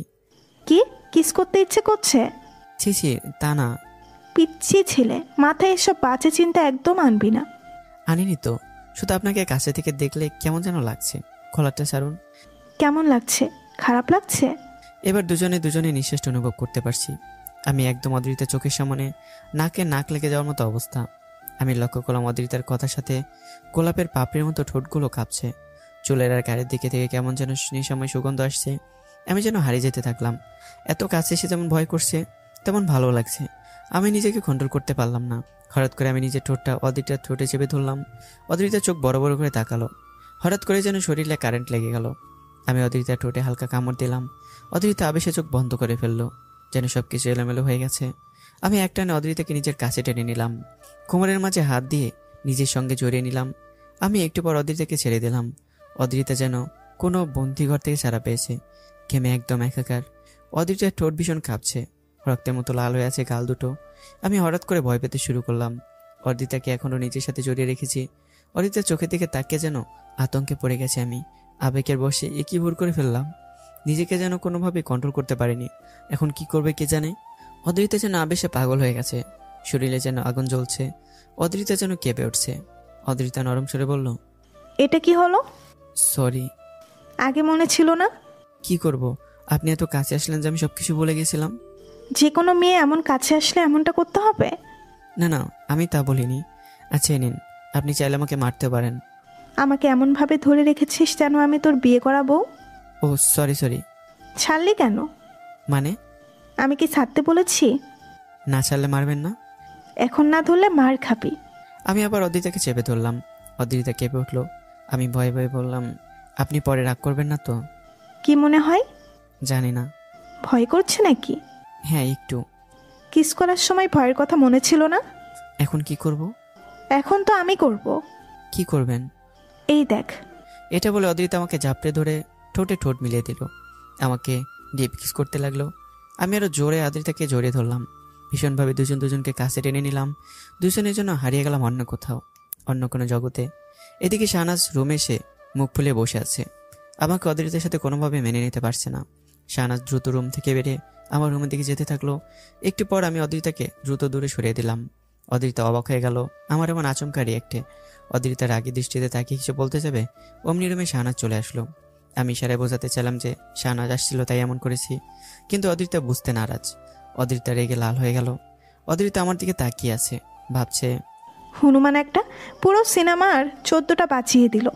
বোন আসছে তো কি হয়েছে? বোন দেখলে কি মেরে ফেলবে নাকি? তোকে তো আমি পরে দেখছি। শাহনাজ এদিকে এসে দেখলো দুজনে কাছাকাছি বসে আছি। শাহনাজ বুড়ো কুসকে আমার দিকে তাকালো। আমি মাথা নিচে করে বসে আছি। শাহনাজ দেখলো দুজনেই অনেক ঘেমে আছি, যেন গোসল করে এসেছি। অদ্রিতা কিছু না বলেই দ্রুত রুম থেকে বের হয়ে গেল। শাহনাজের কিছুটা সন্দেহ হলো। অদ্রিতা চলে যেতেই শাহনাজ আমার পাশে বসলো। আমাকে ভালোভাবে দেখতে লাগলো শাহনাজ। আমি শাহনাজের থেকে সব লুকানোর চেষ্টা করে যাচ্ছি। শাহনাজ আবার বিরক্ত হয়ে বলল, কি রে, কি হয়েছে? আমার দিকে তাকাচ্ছিস না কেন? কই কিছু না। তাহলে এমন চোরের মতো করছিস কেন? আরে কি বলিস? চোরের মতো করবো কেন? দেখি আমার দিকে তাকাতো। এই যে তাকালাম। কি ব্যাপার? কি? তোর ঠোঁটের ফোলা কেন? একটু আগে তো ঠিকই ছিল। আমি অসুস্থ না তাই হবে হয়তো। সে না হয় বুঝলাম, কিন্তু ঠোঁটের চারপাশ লাল কিসের দাগ? কই কিসের দাগ? দেখি দেখি, এদিকে আয় তো। আমি হাত দিয়ে মুছতে মুছতে বললাম, শাহনাজ এখন না, আমি ঘুমাবো। তোর ঘুমানোর কাঁথায় আগুনে, এদিকে আমার ঘুমের 14টা বাজে নিজে ঘুমাবে? আমি আবার কি করলাম? সবকিছু তো করছিস ওই মেয়ের সাথে, এত কিসের কথা? কই এমনি, আমাকে জাস্ট দেখতে আসছিল। দেখ, ভালো হবে না কিন্তু। ওই মেয়ের ভাব সাপ আমার কিচ্ছু ভালো লাগছে না। তোকে একটা কথা বলবো? কি? আমাকে বলবি না তো? না বল। আমার না ওই মেয়েকে। ওই মেয়েকে কি? এত অবাক হচ্ছিস কেন? ওই মেয়েকে ভালো লাগে। কি? হ্যাঁ। রাফি, ওই মেয়েকে 2-3 হলো চিনিস? তো? আমাকে সেই ছোটবেলা থেকে চিনিস তুই। আমাকে ভালো লাগে না? কি বলছিস তুই? তুই আমার একদম ফ্রেন্ডের মতো। আমি সত্যি এখন মাথা ফাটিয়ে ফেলবো। ওই মেয়েকে ধারে কাছেও যদি দেখছি মেরে ফেলবো তোকে। আইসে শোন, বেশি বনগিরি করিস না। এখন ভালো লাগলে আমি কি করতে পারি? একটু আগে তো কিস। কিস? একটু আগে কিস? রাফি, এবার কিন্তু বাড়াবাড়ি হচ্ছে। আরে তুই এমন করছিস কেন? ঠিক আছিস তো তুই? কি হয়েছে? রাফি, তুই কিস করেছিস ওকে? করতে চাইনি, আচমকা ঘটে গেছে। ও আমার একদম মুখের কাছে চলে এসেছিল। কখন কি করে ফেলছি বুঝতেই পারিনি। কথাটা শুনে শাহনাজ হাওয়া করে কেঁদে উঠলো। আমি তো অবাক। শাহনাজের মুখ চেপে ধরে বললাম, আরে রে কি করছিস? কাঁদছিস কেন? ছাড় আমাকে। থাম আগে। না, আমি থাকবো না। তুই এটা করতে পারলি কেমন করে? আরে তুই কান্না করছিস কেন? আমি কি তোকে কিস করেছি নাকি? আমাকে করলে তো আমি কান্না করতাম না। তুই আমাকে কেন ধোকা দিলি? ধোকা? হ্যাঁ ধোকা। আমি এবার কি করলাম? তোকে আমি ভালোবাসি বুঝিস না? এতদিন ধরে ভালোবাসি কখনো বোঝার চেষ্টাও করিসনি।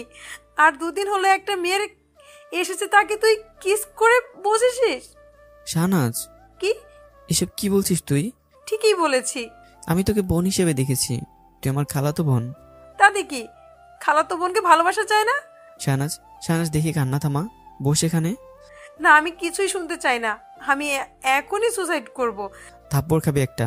আজে বাজে কথা বলিস কেন? ছাড় আমাকে, ছাড় বলছি। না ছাড়বো না, আগে আমার কথা শোন। তোর কোনো কথাই শুনবো না, আর কিছুই শোনার নেই আমার। এমন করছিস কেন?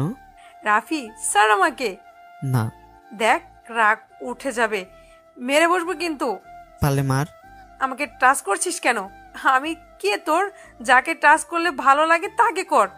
দুজনে ঝগড়া করতে করতে শাহনাজ একসময় আমাকে ধাক্কা দিয়ে উঠে আসতে গেল। আমি শাহনাজের হাত ধরে টান দিলাম। শাহনাজ নিজেকে সামলাতে না পেরে সোজা আমার কোলে পড়ে গেল। ভুলবশত আমার হাতটা শাহনাজের কোমরে।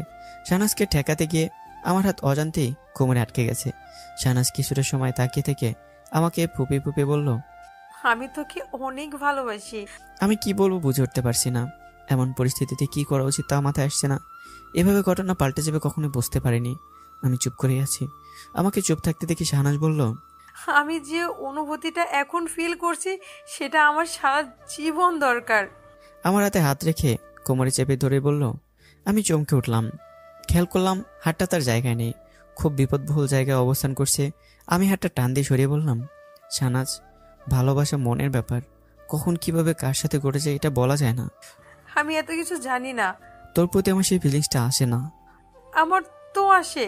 দেখ, এখন এসব মাথা থেকে ফেলে দে, আমি অনেকটা ঝামেলায় পড়ে যাব। আমাকে ভালোবাসতে কিসের সমস্যা তোর? দেখতে খারাপ নাকি কোনো গুণ নেই আমার? দেখ, ভালোবাসা এসব দেখে হয় না, বুঝতে পারিস না কেন? বুঝেছি, আমাকে তুই ভালোবাসিস না। আমিও তোকে ছাড়া অন্য কাউকে বিয়ে করব না, দরকার হলে মরে যাব। একথা বলেই শাহনাজ আমার কোল থেকে উঠে দৌড়ে রুমে চলে গেল। আমি বিছানায় হাত পা সারিয়ে দিয়ে শুয়ে পড়লাম। চোখ বুজে মনে মনে বলতে লাগলাম, কি বিপদে পড়লাম রে বাবা। কেবল আমার ভালোবাসা, আমার প্রেমটা মাথা নাড়া দিয়ে ওঠে, অমনি এই ঝামেলা বাধা দিতে হাজির। আমি এখন কি করি? শাহনাজ রে, কি বিপদে ফেললি মরে। আমার স্বাদের প্রেমটার স্বাদ নিতে দিচ্ছিস না। এখন তো আমার সেই বাংলার ঐতিহ্যের গানটা মনে পড়ছে রে। বিধি তুমি বলে দাও আমি কার, দুটি আছোলা বাস আমার একটি মনের দাবিদার। অদ্রিতা এদিকে বাসায় এসে তার আব্বুকে দেখতে পেয়ে গল্প করতে লাগলো। অদ্রিতাকে একটু আগে হাঁপাতে দেখে জিজ্ঞাসা করেছিল কি হয়েছে। অদ্রিতা কথা করে অন্য কথা বলেছে। অদ্রিতা বলে উঠল, এত দেরি লাগলো কেন আব্বা? আর বলিস না, কলিগদের সাথে একটু বিজি ছিলাম। তো এখানে কেমন লেগেছে বাসা? ভালো, এখান থেকে এবার আর যাচ্ছি না আমি। কেন? এমনি, এখানে আমার অনেক ভালো লেগেছে। পাগলি মেয়ে। আচ্ছা, বাস্তিটির এটা হয়েছে? হ্যাঁ, সব কমপ্লিট। জেনেছিস তো? হ্যাঁ, সাথে রাফি গিয়েছিল। রাফি? এটা আবার কে? এটা হলো ওই যে সামনের বাসার ছেলে। ছেলেদের সাথে কবে থেকে মিশতে শিখলি? বেচারা হাত পা ঠিক আছে তো? তোর সাথে তো একটা ছেলে একদিনের বেশি টিকে না। এবার টিকে গেছে। সেটাকে দেখতে হচ্ছে একবার। সিঙ্গিকে বসে এনেছি দেখি। শিকারি ভালো নাকি দেখি তাহলে। আপু তুমিও না? আচ্ছা, খেয়েছিস কিছু? না, চলো একসাথে খাবো। হ্যাঁ চল। কই গো, আমাদের খেতে দাও। শাহনাজ এদিকে রুমে এসে দরজা আটকে দেয়। খাটের উপর বসে রাখে ফোনটা বিছানায় ছুঁড়ে ফেলে দিল। শাহনাজ মনে মনে ভীষণ রেগে আছে। রাফি এটা কিভাবে করতে পারলো? এতদিন ধরে আমরা একে অপরকে জানি। কই কখন তো আমাকে মন থেকে ভালোবাসার কথা বললি? কই মেয়েটাকে 2 দিন হলো এসেছে, এতেই ভালোবাসা হয়ে গেল? বললেই হলো। আমি এখনই খালামণিকে বলবো।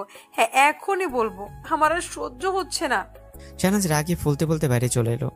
বাইরে ড্রয়িং রুমে আমার আম্মু আর খালা বসে আছে। দুজনে কথা বলছিল। ঠিক তখনই শাহনাজ এসে সামনে বসে পড়ল। দুজনেই দেখলো তার মেয়ে অনেক রেগে আছে, মুখ ফুলে আছে। মেয়ের এমন রূপ দেখে শাহনাজের আম্মু বলে উঠল, কি রে মা, কি হয়েছে? এমন মুখ করে আছিস কেন? রাগ করে আছিস কেন? আম্মু তোমাদের একটা কথা বলবো। কথাটা কিন্তু ফাজলামি না, সিরিয়াসলি। সিরিয়াস কথা? কি হয়েছে বল তো আগে। আম্মু খালামণি, আমি রাফিকে পছন্দ করি। শাহনাজ মা, কি বলছিস এসব? মাথা ঠিক আছে তো? খালামণি, আমি যা বলছি একদম ঠিক বলছি। আমি রাফিকে ভালোবাসি, আমি ওকেই বিয়ে করব। মামনি, তুই এখনো ছোট, এসব নিয়ে এখনই তোকে ভাবতে হবে না। আম্মু আমি কিচ্ছু জানি না। রাফি আমাকে ভাবাতে বাধ্য করেছে।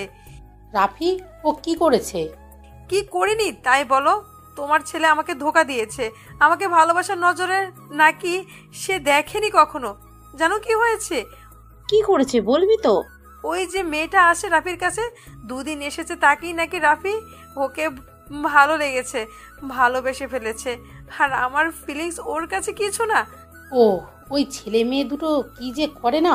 তোমাদের এখন এসবের বয়স হয়েছে, তাদের আব্বু জানতে পারলে কি করবে বুঝতে পারছিস? আমি কিছুই জানি না।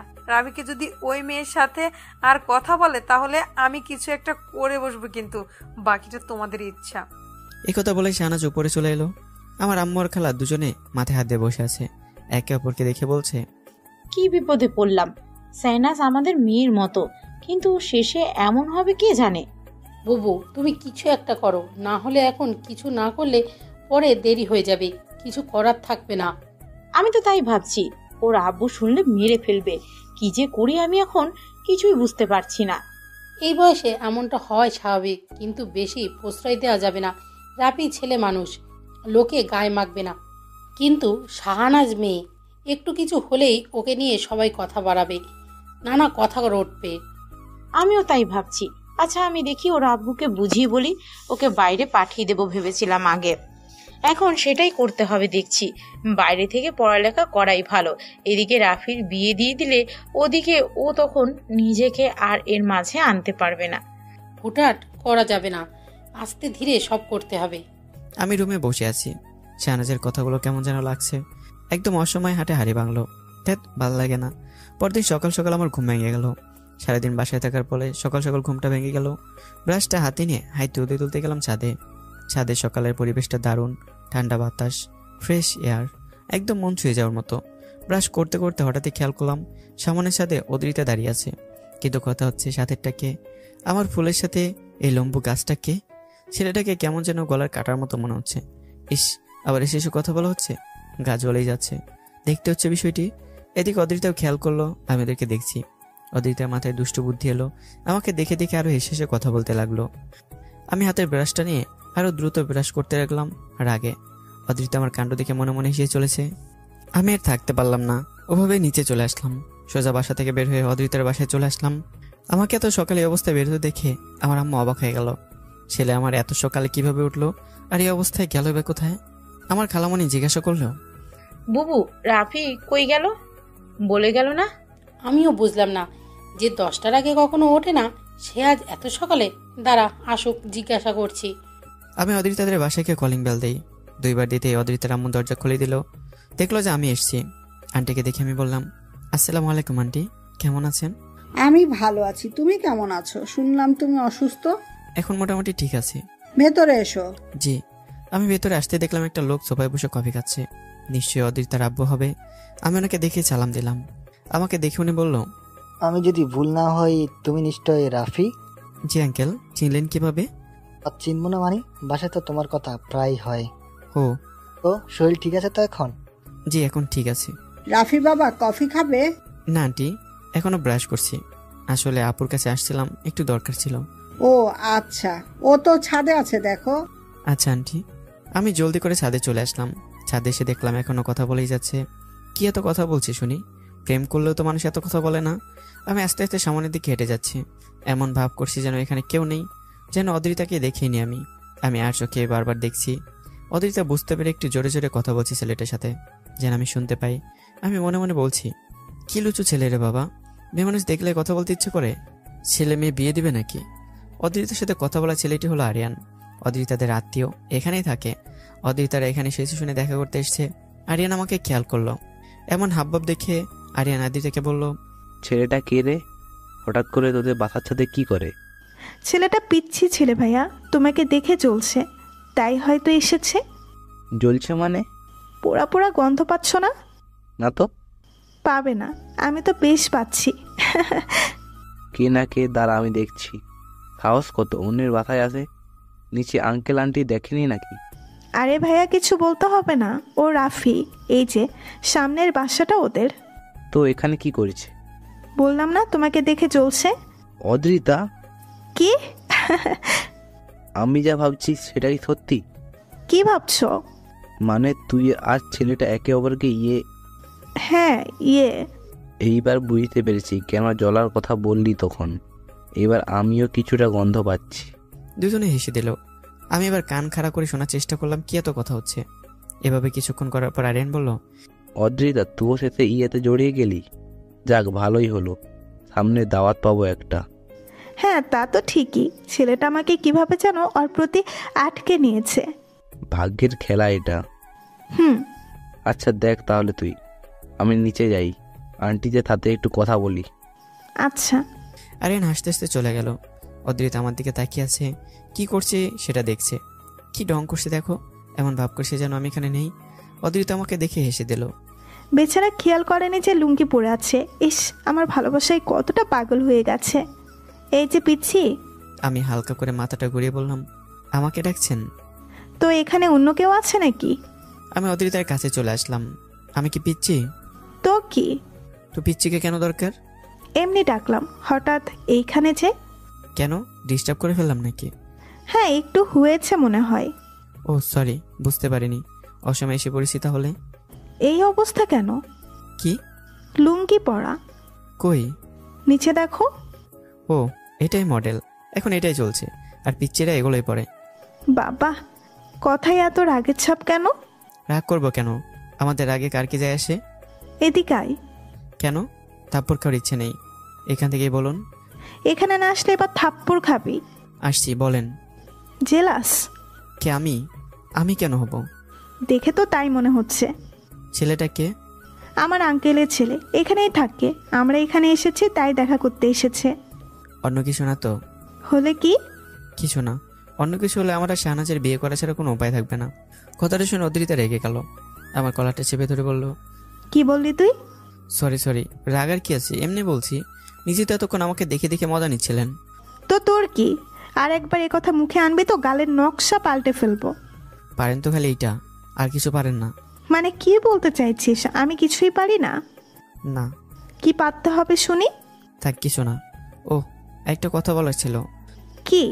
শাহনাজ মানে আমার খালাতো বোন ঝামেলা করে ফেলেছে। কিসের ঝামেলা? মানে বলছে যে ও নাকি আমাকে ভালোবাসে, আপনার সাথে কথা বলতে মানা করেছে। বাসায় হয়তো সবারই কাছে বলেও দেবে। রাফি, রাগ করছেন কেন? একটা কথা কান খুলে শোন। তোর মাথার চুল থেকে পা পর্যন্ত সবটুকু আমার।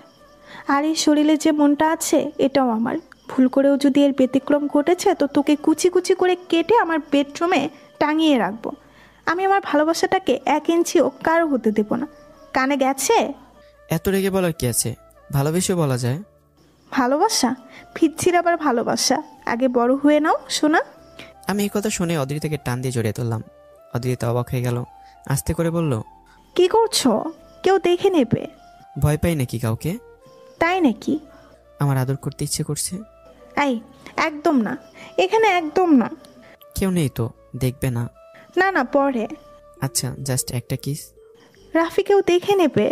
ভালোবাসা ভয় পেলে চলবে না, আমার মতো সাহসী হতে হবে। আইসে আমার সাহসী প্রেমিক। আমি অদ্রিতার কোমর চেপে ধরলাম।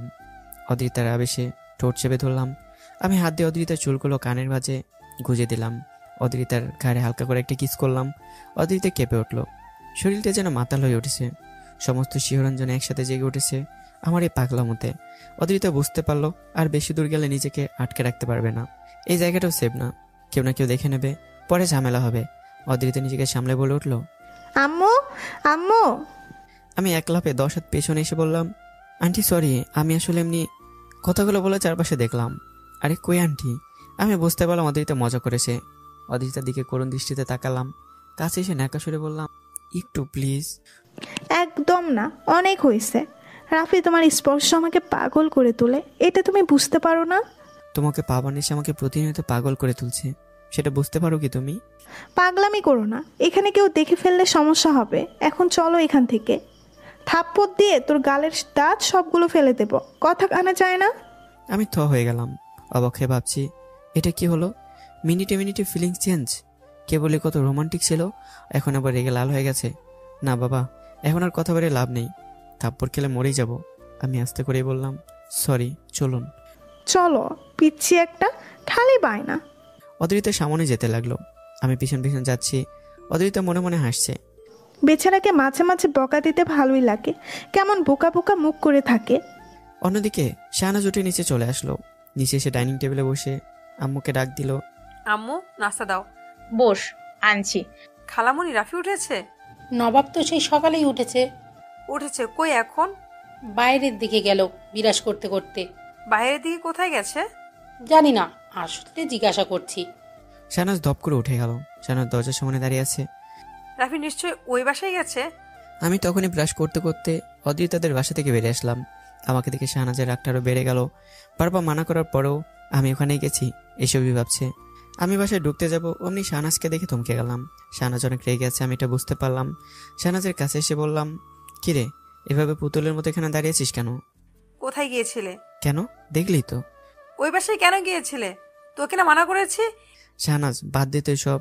জানিস যে আমি অদ্রিতাকে ভালোবাসি, তারপর এমনটা করছিস? হ্যাঁ করেছি আর করব, তাতে তোর কি? সকাল সকাল এই অবস্থায় বাসায় চলে গিয়েছিস, লোকে কি ভাববে? সে আমি কি করে বলবো? লোকের কথায় গুলি মার, চল ভিতরে যাই। আমি কিন্তু এই শেষবারের মতো বলে দিচ্ছি, আর কখনো ওখানে যাবি না, না হলে ভালো হবে না। শাহনাজ বোন আমার, এখন ভেতরে যাই, নাহলে আমি এখন আবার ওখানে চলে যাব।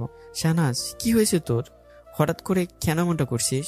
আমার এইসব নিয়ে কথা বলতে একদম ভালো লাগছে না। দেখি সর, তুই থাক এখানে দাঁড়িয়ে, আমাকে যেতে দে। আমি শাহনাজের পাশ কাটিয়ে ভেতরে চলে আসলাম।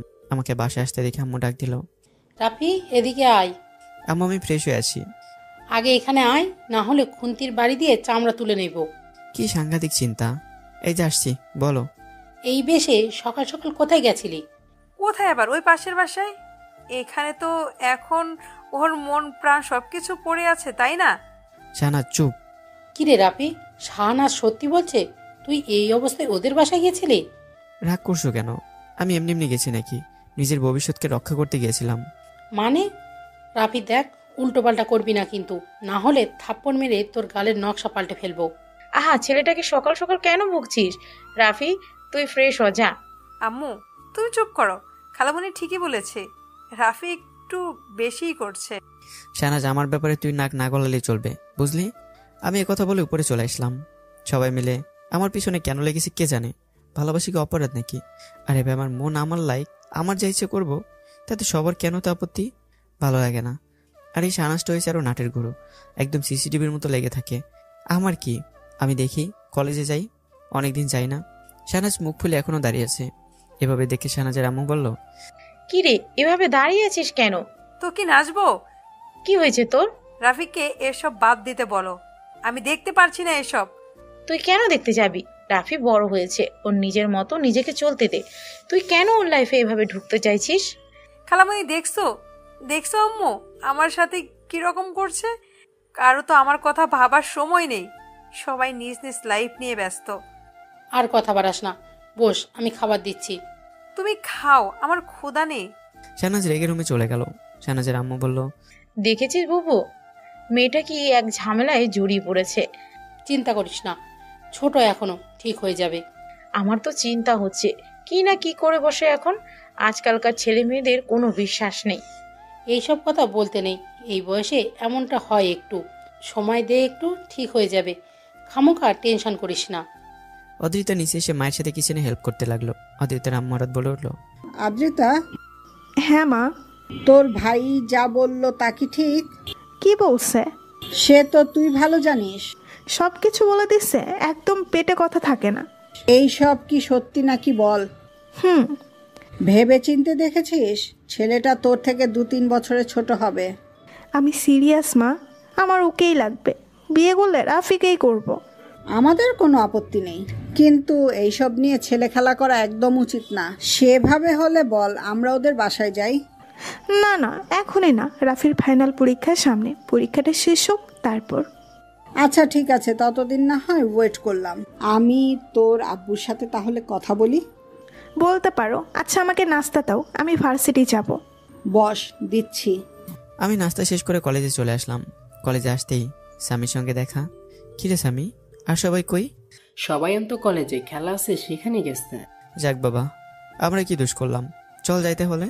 না না, আমি যেতে পারবো না, আমার কিছু কাজ আছে, কিছু পড়া নোট করতে হবে, সামনে পরীক্ষা। আইসে আমার পড়াকু বাবু, একদিন না পড়লে কিছু হবে না রে ভাই, চল। রাফি, না গেলে হয় না? চল না এখন। অদ্রিতা এদিকে ভার্সিটিতে এসে গাড়ি পার্ক করে ভেতরে চলে গেল। আশেপাশে অনেকে অদ্রিতাকে দেখে চিনে ফেলেছে। সেদিন এই মেয়েটাই বড় ভাইদের সামনে একটা ছেলেকে থাপ্পড় মেরেছিল। ভাইয়েরা তো ভয় একদম শেষ। অদ্রিতা মনে মনে ভাবছে, বাবা এক থাপ্পড়ে ভাইরাল হয়ে গেছে নাকি? কি দারুণ ব্যাপার। ধুর, এখানে কাউকে চিনি না, এখন ক্লাসে যেয়ে একা একা বসে থাকতে হবে। নতুন জায়গায় এই একটা সমস্যা। অদ্রিতা ক্লাসে চলে গেল। ভেতরে ঢুকে প্রথমের দিকে বসে পড়লো। একটু পর স্যার চলে আসলো। অদ্রিতা ক্লাস করতে থাকলো। ক্লাস শেষে স্যার সকলকে বলল, সবাই মনোযোগ দিয়ে শোনো, আগামী মাসে তোমাদের একটা টেস্ট দিতে হবে। তাই সবাই রেডি থেকো। সবাই ভালো করে পড়ালেখা করো, তোমাদের মেধাটাকে কাজে লাগাও। এসব বলেই স্যার চলে গেল। কিছুক্ষণ পর অদিতের কাছে 2টা মেয়ে আর 3টা ছেলে আসলো। অদিত বুঝতে পারলো না, প্রশ্নবাচক দৃষ্টিতে তাকিয়ে আছে। হঠাৎ করে একটা মেয়ে হাত বাড়িয়ে দিয়ে বলল, হাই, আমি মাইশা। হ্যালো, আমি অদ্রিতা। তুমি নিউ না? হ্যাঁ। আমরা সবাই ফ্রেন্ডস, আমাদের বন্ধু হবে? হ্যাঁ, হওয়া যায়, একসাথেই যখন পড়ি আমরা। তাহলে তো খুব ভালো। আচ্ছা, পরিচয় হও। এই হলো মাহিয়া, এই হলো শুভ্র, আশিস আর Mahin. Nice to meet you all. তো এখন থেকে আমাদের দলে আরও একজন নিউ আসলো, সেই উপলক্ষে আজকের ট্রিট আমার পক্ষ থেকে। তাহলে ভাই দেরি কিসে? আমার আর সহ্য হচ্ছে না, চল চল। শুরু করে দিলি তো? আদ্রতা, চলো ক্যান্টিনে যাই। হ্যাঁ চলো, এখানে বোর লাগছে। আচ্ছা, সেদিন যে ছেলেটাকে মারলে সে কে ছিল? ছেলেটার সত্যিই ভাগ্য খারাপ, তবে ভাইগুলো যা ভয় পাইছিল দেখার মতো। আরে ওটা আমাদের পাশের বাসায় থাকে, আমাদের নেইবার্স। ও আচ্ছা আচ্ছা, চলো। ওরা ক্যান্টিনে চলে গেল। আমি আর স্বামী খেলা দেখতে চলে আসলাম। চারদিকে মানুষের ভিড়। আমি আর স্বামী বাকি সবাইকে খুঁজে চলেছি, কিন্তু কোথাও পাচ্ছি না। সবকটা কোথায় গেছে কে জানে। দেখতে দেখতে দুপুর হয়ে এলো। আমার আর ভালো লাগছে না, বাসায় যাওয়া ভালো হবে। শুধু শুধু আর কলেজে থাকতে মন চাচ্ছে না। অদ্রিতা নতুন ফ্রেন্ডদের সাথে আনন্দ করলো বটে আজকে। এভাবে কিছুক্ষণ সময় কাটানোর পর অদ্রিতা বাসায় যাওয়ার জন্য সবাইকে বিদায় জানিয়ে বাসার উদ্দেশ্যে রওনা দিল। এদিকে আমি রিক্সা করে যাচ্ছি, বাইকটা স্ক্যানে নিই। আসলে তেল নেই। আব্বুর পকেট থেকে যে টাকা মেরেছিলাম সেটা রেস্টুরেন্টে খেয়েছিস, বাইকটা এর জন্যই পড়ে আছে। হঠাৎ করে রিক্সাটা থম করে থেমে গেল। আমি বুঝতে পারলাম কি ঘটেছে। বিরক্ত সামনে রিক্সায় বসে আছি। এই জ্যাম জিনিসটা খুবই বিরক্তকর। জ্যামে যে পড়েছে সে ছাড়া এই অনুভূতি কেউই বুঝবে না। সামনে তাকিয়ে দেখলাম সেই সুবিশাল একটা লম্বা জ্যাম। তাতে হেঁটে গেল আগে বাসায় পৌঁছে যাব। আমি রিক্সা থেকে নেমে ভাড়াটা দিয়ে হাঁটতে থাকলাম। আস্তে আস্তে হেঁটেই চলেছি। কেন জানি অদ্রিতের কথা খুব মনে আসছে বারবার। বাসায় যেতে ওর সাথে দেখা করব, কথা বলতে খুব ইচ্ছে করছে। রাগটা বেশ ভালোই লাগে, একটু রাগে আবার আদরও করে। বেশ রোমান্টিক ব্যাপার স্যাপার। ভাগ্য করে একটা মেয়ে পেয়েছি। ভাবতে মনটা নেচে নেচে উঠছে। ইস রাফি রে রাফি, কি কপাল রে তোর। ভালোবাসা, আদর, রাগ, অভিমান, সাথে সুন্দরী কিউট একটা আপু, একদমই ফ্রি। অদ্রিতাও জ্যামে আটকে গেছে আর ভাবছে কেন যে গাড়ি নিয়ে আসতে গেলাম, না আসলেই ভালো হতো। হেঁটেই বাসায় চলে যেতাম। একা একাই জ্যামে বসে থাকতে ইচ্ছেই করছে না, একদম দম বন্ধ হয়ে আসছে। কি করবে এখন? সামনে যে বিশাল জ্যাম, তাতে 2-3 ঘন্টা তো আরামসে লাগবেই। সহ্য আর ধৈর্য কাকে বলে জ্যামে পর মানুষগুলোই ভালো জানে। অদ্রিতা আনমনে বাইরের দিকে তাকিয়ে আছে। হঠাৎ খেয়াল করলো আমার মতো কে যেন পাশ দিয়ে হেঁটে যাচ্ছে। অদ্রিতা দ্রুত মাথাটা বের করে দেখলো, হ্যাঁ আমি যাচ্ছিলাম এদিক দিয়ে। অদ্রিতার মুখে একটা সুবিশাল হাসি দেখা গেল, যেন আগে সে চাপ পেয়ে গেছে। অদ্রিতা গাড়ির ভেতর থেকে আমাকে ডাক দিল। আমার মনে হলো কেউ একজন ডাকছে, কিন্তু এখানে কে ডাকবে? আবারও মনে হলো ডাকলো। গাড়ির শব্দে বোঝাই যাচ্ছে না। আমি পিছনে তাকালাম, দেখলাম একটু দূরে গাড়ি থেকে মাথা বের করে কে যেন আমাকে ডাকছে হাত দিয়ে। আমি পেছনে এসে দেখলাম, আরে এটা তো আমার কলিজা, মানে আমার ভালোবাসার কৈতর। মনে হয় জ্যামে আটকে গেছে। হঠাৎ করে আমার মাথায় আসলো জ্যাম তো সারতে অনেকক্ষণ লাগবে। বাহ, এই জ্যামটাও যে সময় মতো কাজের জিনিস তা আজকে বোঝা গেল। এখন অদ্রিতার সঙ্গে বসে বসে অনেকটা টাইম কাটাতে পারবো। সাথে যদি একটা আদর ফ্রি থাকে তাহলে তো আর কথাই নেই। ভালোবাসার মানুষটার কথা ভাবতে না ভাবতেই দেখা, কি কপালস। আমি তাড়াতাড়ি কাছে চলে আসলাম। অদ্রিতার কাছে আসতে অদ্রিতা বলল, কি ব্যাপার, কই গেছিলা? কলেজে, বাসায় যাচ্ছিলাম। তুমি কই গেছিলা? ওই আপনি করে বল, আমি তোর বড় না? পারবো না। ভেতরে আয়। কেন? আদর করব, আসো। ভেতরে আসতে বলছি না? রাগার কি আছে? বেচারা অবলা শিশু আমি। আমাকে ভালোবাসবেন না তো খেলে রাগ করেন? আপনি করে বলছিস কেন? যাক বাবা, কে বললে যে? তুমি বললেও দোষ, আপনি বললেও দোষ, বলবোটা কি? আগে ভেতরে আয়। আচ্ছা। আমি ভেতরে চলে আসলাম। এসে বললাম, জ্যামটা মনে হয় তাড়াতাড়ি ছাড়বে না। তো কি হয়েছে? না এমনি। তোমার ভার্সিটি এত জলদি শেষ? হ্যাঁ, আজকে নতুন নতুন কটা ফ্রেন্ড হলো, তাদের সাথে আড্ডা দিয়ে চলে আসলাম। ছেলে না মেয়ে? কেন? না এমনি। ছেলে ফ্রেন্ড। মেয়ে ছিল না, ছেলে ফ্রেন্ডের কি দরকার? কেন, হলে কি হয়? না কিছু না, বেশি ক্লোজ হওয়ার দরকার নেই। কেন? জানি না, এমনি বললাম। আজকাল কার ওপর বিশ্বাস নেই। তাই? আমার উপর আছে নাকি নেই? না সেটা আছে, ভালোবাসা বিশ্বাস থাকাটা অবশ্যক। আমাকে এতটা ভালোবাসিস? সন্দেহ আছে? না, থাকতেও পারে, কে জানে। খালাতো বোনের পাল্লায় আবার পড়ে যাস কখন। ছেলেদের বলে তো বিশ্বাস নেই। আমার ভালোবাসা একদম পিওর, খাঁটি, একদমই খাঁটি। খাটে না, অভিনয়ের বাটি কে জানে। ঝগড়া করছো কেন? শুধু শুধু ঝগড়া? কি আমি ঝগড়া করি? না তা না, ওই আর কি। নাম গাড়ি থেকে নাম। কেন? কেন মানে আমি ঝগড়া করি তো, তাহলে আমার সাথে কেন থাকবি? নাম। এরে রেগে গেছে, কি করি এখন? ভুল বুঝছো, আমি ওটা মিন করিনি। আমি বুঝেছি, আর বুঝাতে হবে না। কচু বুঝেছো? আমার কথার ইনসাল্ট করছিস সবার, কুত্তা। নাম বলছি। না নামবো না। মার খাবি এখন। তারপরের অভ্যাস হয়ে গেছে, মারেন, সমস্যা নেই। চিল্লাবো কিন্তু, লোকজন এসে পিটিয়ে ফটকা বানিয়ে উড়াবে। দিন, ভালোবাসার মানুষকে মার খেয়ে যদি আপনার মনে শান্তি মেলে তাহলে আমি রেডি। নামবি না? না নামবো না। অদিতের মুখের কাছে মুখে নিয়ে বললাম, এই কি হচ্ছে এসব? কি দূরে দূরে থাক। ভয় করছে? আমি কেন ভয় পাবো? তাহলে দূরে থাক বলছি। আসছে ভয় দেখাতে, পিচ্ছি ছেলে একটা। এই যে পিচ্ছি বলা যাবে না, এটা আমি মেনে নেব না। পিচ্ছিকে পিচ্ছি না বলে কি বলবো? পিচ্ছি কোথাকার। দাঁড়াও দেখাচ্ছি। হঠাৎ করে আমি অদিতের মুখটা চেপে ধরে নিজের কাছে টেনে নিয়ে আসলাম। অদিতে কিছু বলে সুযোগ না দিই আমি অদিতার ঠোঁটে ঠোঁট ডুবিয়ে দিলাম। অদিতে যেন হারিয়ে গেল, এত রাগ ফুস করে কোথাও উদয় হয়ে গেল। অদিতে নিজেও আমাকে সঙ্গ দিতে লাগলো। দুজনে যেন ভুলে গেছি আমরা কোথায় আছি। হঠাৎ পেছনে গাড়ির হর্নের শব্দে দুজনের ঘোর যেন ফিরল। অদ্রিতা আমাকে ছাড়িয়ে নিয়ে বলল, গাধা একটা। যাক বাবা, আমি আবার কি করলাম? কানের ঘুরাই একটা দেব না যে বিটিভির মতো খালি ঝিরঝির করবি। দেখছিস না এটা পাবলিক প্লেস, এখানে এসব করতে কে বলেছে? নিজেও তো তাল দিলেন, কই মানা করেনি তো। আমি মানা করতে যাব কেন? তুই কিস করছিস, সো মানা তোর করা উচিত। আমি না মাঝে মাঝে কনফিউজড হয়ে যাই। কেন? এই যে কখন রাগেন, কখন মুড ভালো থাকে, কখন রোমান্টিক, কখন কিভাবে হয়, একদমই মাথায় খেলে না। আমাকে ভালোবাসিস না? হ্যাঁ। তাহলে কেন বুঝতে পারবি না? থাক, এটা নিয়ে আবার রাগ করার দরকার নেই। শিখে যাবো, আস্তে আস্তে শিখে যাবো। হয়েছে, নবাব আসছে, আমার মনের খবর জানে না, এখন আসছে ভালোবাসতে। পেছন থেকে অনেক হর্ন দিচ্ছে তো, সামনে যান। ও তাই তো। আমি আর অদ্রিতা দুজনে এভাবেই খুনসুটি করতে করতে যেতে লাগলাম। অন্যদিকে শাহনাজ বসে বসে টিভি দেখছিল। বাসায় আমাকে এতক্ষণ না দেখে শাহনাজের কেমন যেন অস্থির অস্থির লাগছে। পাশে আমার আম্মু বসেছিল। শাহনাজ বলল, খালামণি, রাফি কখন আসবে? কেন? এমনি বাসায় একা একা বোর লাগছে, ভেবেছিলাম শপিং এ করতে যাব, এখন বাসায় এলো না যে। ওর দেরি হলে তুই জানা, বাসায় তো গাড়ি আছে, নিয়ে যা। না খালা, আমি ওকে নিয়েই যাব, দেখি কখন আসে। দেখো কোথায় আড্ডা মেরে বেড়াচ্ছে। আচ্ছা তাহলে অপেক্ষা কর, নবাবের আসার তো কোনো বেল ব্রেক নেই। শাহনাজের কথা বলার মাঝেই বাইরে গাড়ির আওয়াজ শুনতে পেল, সাথে হর্নের আওয়াজও এলো। শাহনাজ কি মনে করে যেন উঠে বাইরে চলে এলো।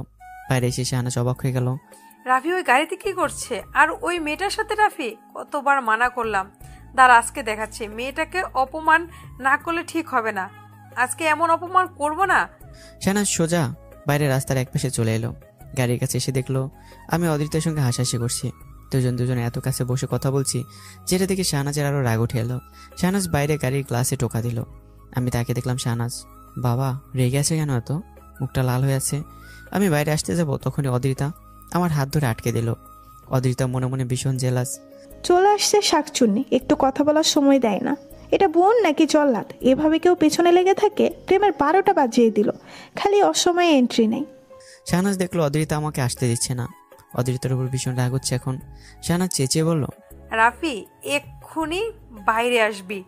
এটা শুনেই অদ্রিতা শাহনাজকে শুনে বলল, বাবু তুমি আজকে আমাকে অনেক কেয়ার করছো, আজকে দুজন মিলে অনেক এনজয় করেছি। আই লাভ ইউ সোনা। এসব শুনে শাহনাজ যেন আরো খেপে গেল। আমি বুঝতে পারছি অদ্রিতা শাহনাজকে রাগানোর জন্য এসব বলছে। এদিকে শাহনাজ আজকে একদমই চেতে গেছে। আজকে আমি শেষ, কোন দিকে যাই এখন? আমি অদ্রিতাকে বললাম, আচ্ছা বাদ দাও না, শুধু শুধু ওর সাথে এসব বলো না, তুমি বাসায় যাও, আমি এখন আসি কেমন? এই কথা বলে আমি গাড়ি থেকে নেমে আসলাম, সাথে অদ্রিতাও নেমে আসলো। শাহনাজ সোজা আমার কলার ধরে বলল, তোকে একবার বললে কানে যায় না নাকি? আলতু ফালতু মেয়ের সাথে কেন ঘুরিস? তোর মাথা গেছে নাকি? নাকি ওই মেয়ে তোকে জাদু করেছে? আমি তো অবাক, এ মেয়ে দিনই দুপুরে আমাকে মারার প্ল্যান করছে নাকি? কি বলছে এসব? একে এখন না থামালে নিশ্চয়ই এখানে আজকে ফাটাফাটি হয়ে যাবে। এদিকে অদ্রিতা এটা শুনে তো ফুলে গেছে, এমনিতে যে রাগী, তার উপর এখন লাল মরিচ হয়ে গেছে। অদ্রিতা এগিয়ে এসে বলল, রাফি তোমার বোনকে বোনের জায়গায় থাকতে বলো, এর বেশি যেন আশা না করে। রাফি, তুই বলে দে যে ছেলে দেখলেই গায়ে এসে না পড়ে নিজেকে সামাল দিতে বলিস। আর বলে দে যে তুই শুধুই আমার। রাফি কি বলছে এসব?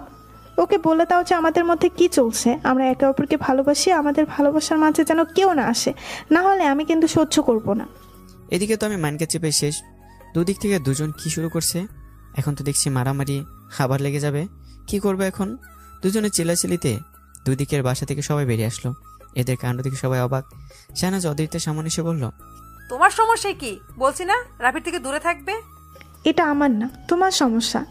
রাফি আর আমি দুজন দুজনকে ভালোবাসি, সো তুমি কেন এত মাথা ঘামাতে আসছো? ভালোবাসা? দুদিনের আবেগকে ভালোবাসা বলে না ওকে? এটা আবেগ না, ভালোবাসা। সেটা তোমার কাছ থেকে আমার জানতে হবে না। তুমি বোন, বোনের মতো থাকো। রাফিকে তো আমিই বিয়ে করব। জেগে জেগে স্বপ্ন দেখা বন্ধ করে বাসায় যেয়ে ঘুমিয়ে পড়ো।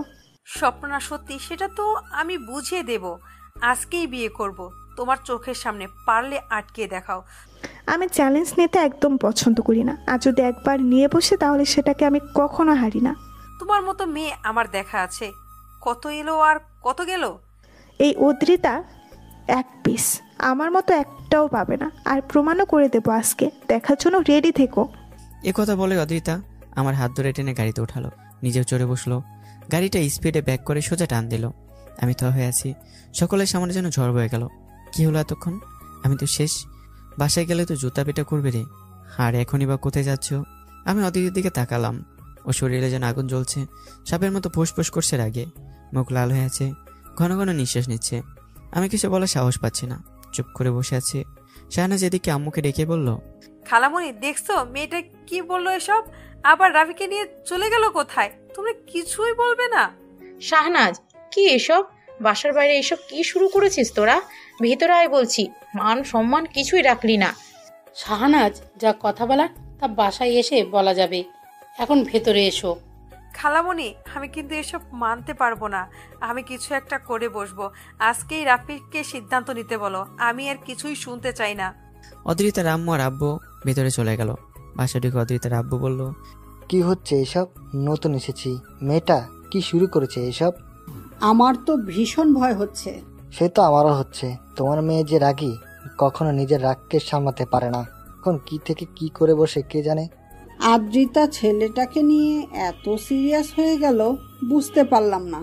তোমার মেয়ের চাহিদাই এমন, হুট করে মনে বসে যায়, আর যেটা মনে বসে যায় সেটা সে নিয়েই ছাড়ে। এটা আবার নতুন করে ভাবার কি আছে? কোথায় গেলে রাগ করবে? চিন্তা করো না, একা যায় নাই তো, সাথে ছেলেটাও আছে। আজে বাজে কিছু করবে না, কিন্তু কিছু একটা করবে, সেটাই বুঝতে পারছি না। উফ, মেয়েটা কি যে করে! আমাদের বললেই তো হতো, বিয়ে করলে আমরা করাতাম। তাই বলে এভাবে সকলের সামনে এইসব না ঘটালে হতো। আমি আর ভাবতে পারছি না, পারি না তোমার মেয়েকে নিয়ে।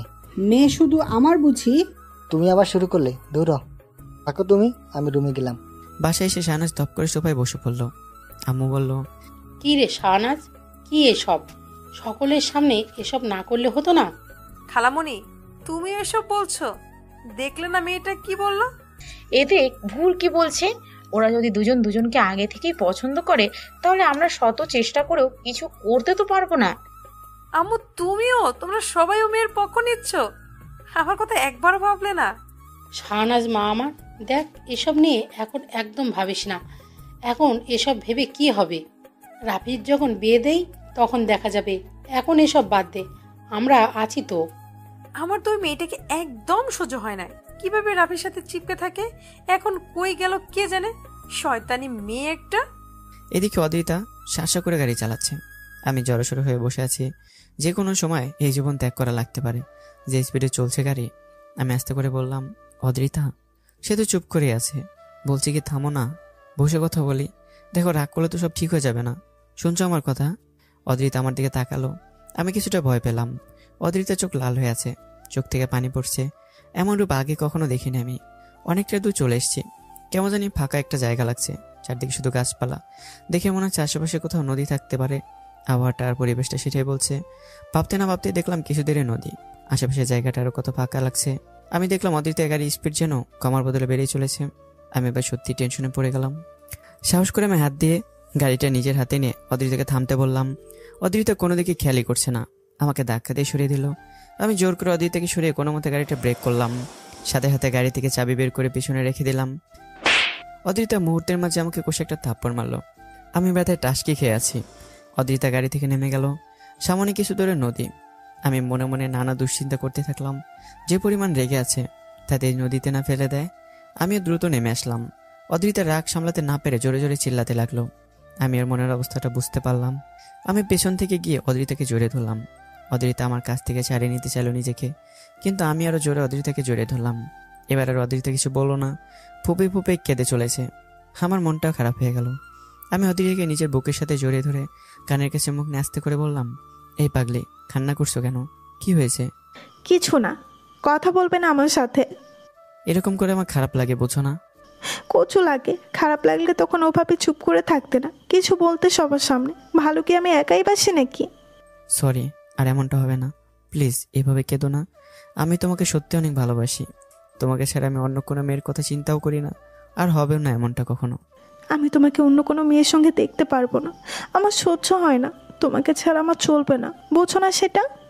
বুঝি তো, আমারও যে একই অবস্থা, ঠিক তোমার মতো। আমার এর আগে কেউ রোমান্টিক মেয়েটাকে লাগবে, একে ছাড়া আমি যে থাকতে পারবো না। তোমার বোনকে নিয়ে আমার ভয় হয়। কিসের ভয়? জানি না, তবে মনের মাঝে এক অজানা ভয় কাজ করে, যেটা বোঝানো সম্ভব না। আরে পাগলি, এত চিন্তা করতে হবে না। ও আমার শুধু বোন, এর থেকে বেশি কিছু না। হ্যাঁ, ও একটু ছেলে মানুষই বেশি করে। বোনের দিক থেকে আসলে অনেক ভালো।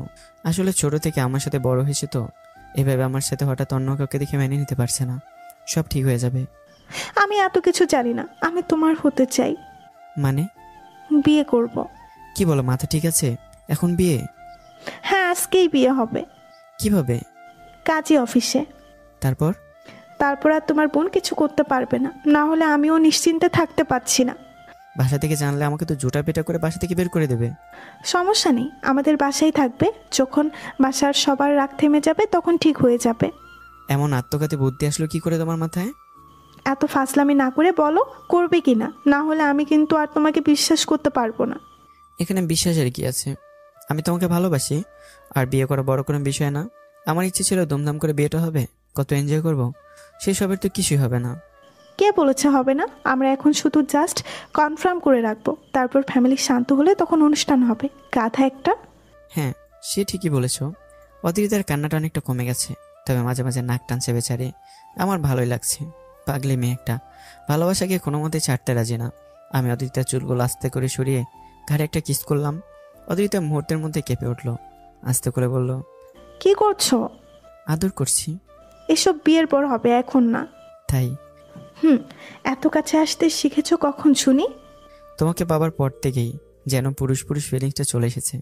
ইসরে, আমার পুরুষ মানুষ। আমি আবার কিস করলাম। অদ্রিতা দুই হাত দিয়েই আমার হাত দুটো চেপে ধরলো। আমি হাত দুটো অদ্রিতার পেটের উপরে রেখে চলেছে। অদ্রিতা আবেশে চোখ বন্ধ করে নিল।